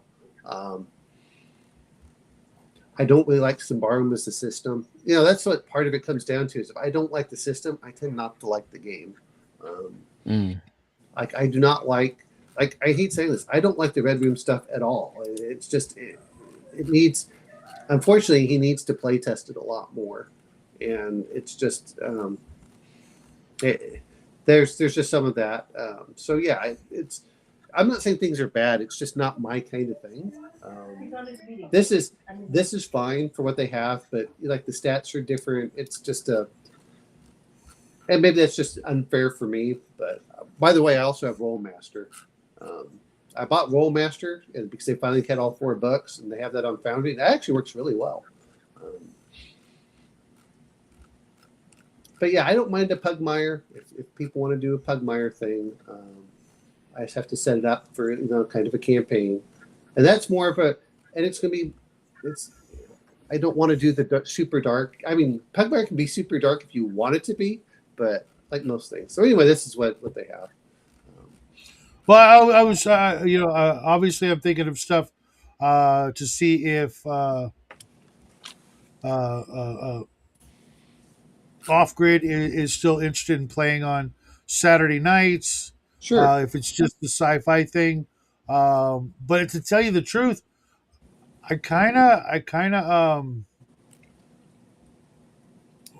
want him to fucking run something. You know what I'm saying? Yeah, well, we've all had our turn. You had Traveler, right? George had Star Wars, which we did the D6. Now we've done the Alien. So we've done 3 different systems that really don't relate to each other at all. They're completely different mechanics. Traveler is a 2D6 system, roll high. But he would want to run something not sci-fi, which is fine. I don't mind having a different kind of palate cleanser if that's the case. Sure. He might also not have Friday, Saturday, and Sunday off for gaming, or he might be in another game. I'm going to talk to him tomorrow and see what's what. But just some things to think about. I got to actually let you guys go. How about we run Arduin? Well, pardon me? Arduin. How about we run Arduin? It's not runnable. It's meant more for the ideas to mine. Yeah, the Arduin trilogy. I mean, you could try and run it, and it's like 70% of a game, but really it's supposed to be tacked on to AD&D or other role playing games. I'll tell you what I'd rather play, which I've never played, is I'd rather do a MCC, or I'd rather do Gamma World, which I have never played. Gamma World, okay. I could do Gamma World. I could even run the freaking modules. I've got every module. Gamma World's freaking easy. Well, that's my point. But it's completely different. But like I said, I have MCC, so Mutant Crawl Classics. I actually enjoy one of their what they call their RPG day, where you and it's like the monster. You have two giant. Basically, it's like Godzilla versus Ghidorah or something. The players have to figure out what to do. I could have swore Squirrel Hermit gave me that, but I'd rather play Gamma World first, so that like you've never played it, and I think I gifted you the PDF at some point. Maybe. Oh, I know you did, but I know I have the hardcover. I'm almost 100% certain. But think about this over the course of the next 2 weeks, because next week it's just going to be paint and chill because George is going to be doing stuff. George, I sent you a story that I wrote a while ago on the writing show. And everybody I know who I shared it with kind of liked it. But I'd like to get back to writing the rest of it. But it's very much up the alley of what you got going on right there. Oh, cool. And it was supposed to be a shared world of sci-fi westerns that we were just writing short stories for. And if you want to borrow anything from it, take inspiration. I actually have like 3 different stories that I wrote for the writing show. And everybody else there you'd love to play Call of Cthulhu. I could play that. I couldn't run it, but I could play it. Definitely. Look, how do I want to put this? I've played Call of Cthulhu with Yeo Geek twice for 2 different campaigns. Which were supposed to both. That's something you could run. It's not. Well, how do I put this? He does a fantastic job for it. You get kind of spoiled. Okay. Well. If he's got that accent, and then he really leans into it. And his voice. That's sort of. I could see. Maybe we get James L to run it for us. Well, you know what? The other part is that. Sorry if we're talking about this. It's not that I mind Call of Cthulhu, but I think that's one of those that you really have to run out as a module because it's very similar to anything that has to do investigation. The players need to do. So we played one that was. This group. Oh my God, we would just go freaking off in the weeds. Oh, we would create our own red. We create our own damn red herrings. And I have. Well, here's the funny part. We did it. We did. We played 2 of them. One of them was. That sucks, James. Well, we died in both, but my character actually survived the first part of it, and then we had a part 2 so it was the era right before Louis the 16th, or Louis VII, whatever it was. Anyway, before the French Revolution, and then right after the French Revolution, and so they were chopping everyone's head off by that time. So yeah, we saved Paris, but we had our heads chopped off. So, Chris, give me a second. I'll see if I can find how to send you the link. Anyway, I don't even know where to find the link to my own Discord. So really, what I'm trying to say is, I want to do something I haven't played before, just to learn a different system. Like Traveler. I think if I was ever going to run a Traveler system, it would be 2300 because I don't like the really high sci-fi. Which feels almost like fantasy. And then I also enjoyed... hold on, Chris. I got it here for you. I still like to do the Genesis system at some point, but, as a player, I kind of... again, some of them are fine, but I think, short campaigns I kind of like, where it's like, okay, you're going to move, but guess what? Like George, yours, hey, we did this. It has an end. We can forward it about a year or 2. And then say, okay, you guys have come back, and this is what you've done, which is what they did in the Star Wars films. The Star Wars films were not like back to back; there was months or years in between each grab one. that link because I'm gonna delete it in like 30 seconds. Oh, for which one? My Discord link. Oh, okay, yeah. I don't. Can I even do that? What the fuck was that? I think you can just right click it and delete. Whatever's in there. But yeah, if you guys want to do Pugmire, I've got plenty for Pugmire. It's kind that's what I was saying. I want to. I want to talk to Off Grid. He may be busy. I want to talk. Thanks. You know who would like to play? DM James. He was supposed to play Pugmire or run it. I don't remember. All right, gents, I gotta go. Go run it. He says, "Okay, you go run it." I'm like, damn it. We'll make it Pomeranian Meyer. He has a Pomeranian one that's in there. Come here. Again, the artwork makes it a little more friendly. You can make it super dark. Like, where do the humans go? And you've got undead. You've got all this other stuff. So you can make it as dark as you want to be, but it doesn't feel that dark because the artwork is much more. The artwork's just more friendly. That's all I want to say. That's one of the reasons when people talk about art, I'm like, man, that makes a difference just in how I feel about a game. Like, if Alien did something like that, like, no, I am tired of you making everything like it's a cartoon, which is the problem I have with 5e. 5e really has made stuff feel that way. It really has. Whereas, Pirate Borg, you start looking at it like this, or it looks like this. I don't get that feeling, even though, it's a board game, that it feels the same way. It feels more like Pirates of the Caribbean. That was supposed to be super dark too, but come on. Look. Which, by the way, I really love this DM screen because it's not too high, but this is talking about. I want a cardboard freaking fort. Yeah, well, what I like is it's not too tall. Like most of the DM screens. No, I want just to wear like my eyes, like a cardboard hijab for DMs. Yes, with all the charts on the inside. Well, that's how most of them are. But I like that. Yeah, it's 5 panels, but it's not that tall. And we all played the board games. They're pretty simple. So but I hate. But I like this. But the other thing I like about this is, let's see if this will work. I'm not sure if it's up there. We'll see here in a second. But it's a glow in the dark. So that's cool. Let's see. That's cool. So you can see. So when you break out the black lights and the party favors, we I'm not sure you can see it, but it's glowing in the dark right now. So it's. I saw it at first, and then it faded. Yeah, that's probably just. But no, I really love it for that. But it's just really cool, and I think sometimes that's the things that we forget.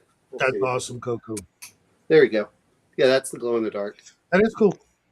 Can't lie. Now, will you ever use that in a game? I hope not, because there's no point of having a DM screen. And it's just the ship, the ghost ship. But I like it because it's a simple. It's simple. They've got the. I bought the whole thing, but I think this should be a lot of fun. I like the fact that it's got the raised part right here, but it's. I think sometimes everyone wants to be so greedy and edgy, and forgets we're here to play games.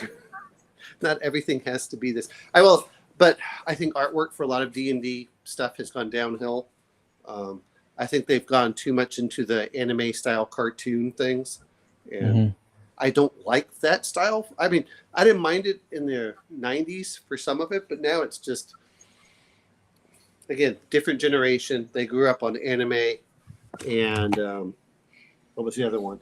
On anime Teen Titans and Adventure Time and shit like that. And that's not D&D.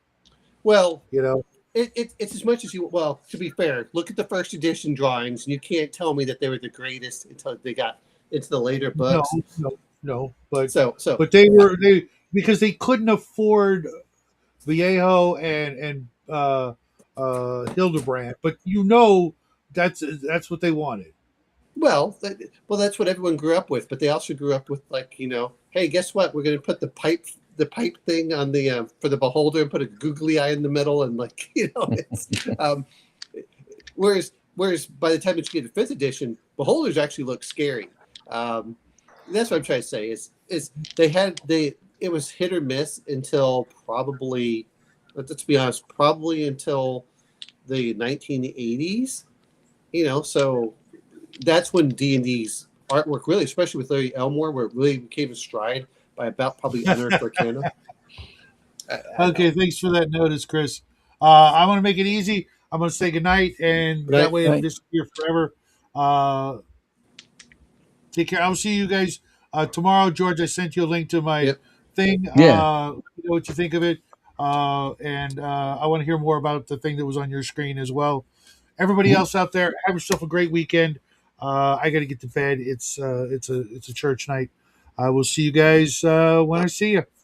So did Jackson come home? No, not yet. Oh man, he's going to be wiped out tomorrow. And I got to find out about that because I don't know where he is. I mean, he's at his school.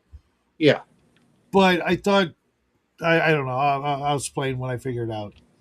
That's fine. It just seems a little late for him now. It's almost 9 o'clock, and I don't know if I think he went somewhere. I think he got home from the thing, went over to a friend's house, and then I think he's at a play at school. I need to check with his mom because I don't know, but anyway, I got to find out. I'm just surprised that you didn't say but you know how he did on the competition, right? He did pretty good. Okay, that's good. But I got a text. Yeah, okay, that's fine. I have no idea what that means. He's alive at least, so or someone's got his phone and they're walking around. Yeah, benign neglect. Hey, I'll see you tomorrow. That's parenting. Benign neglect. They're fine. You're not dead. You have all your limbs and your fingers. You'll be good. All right.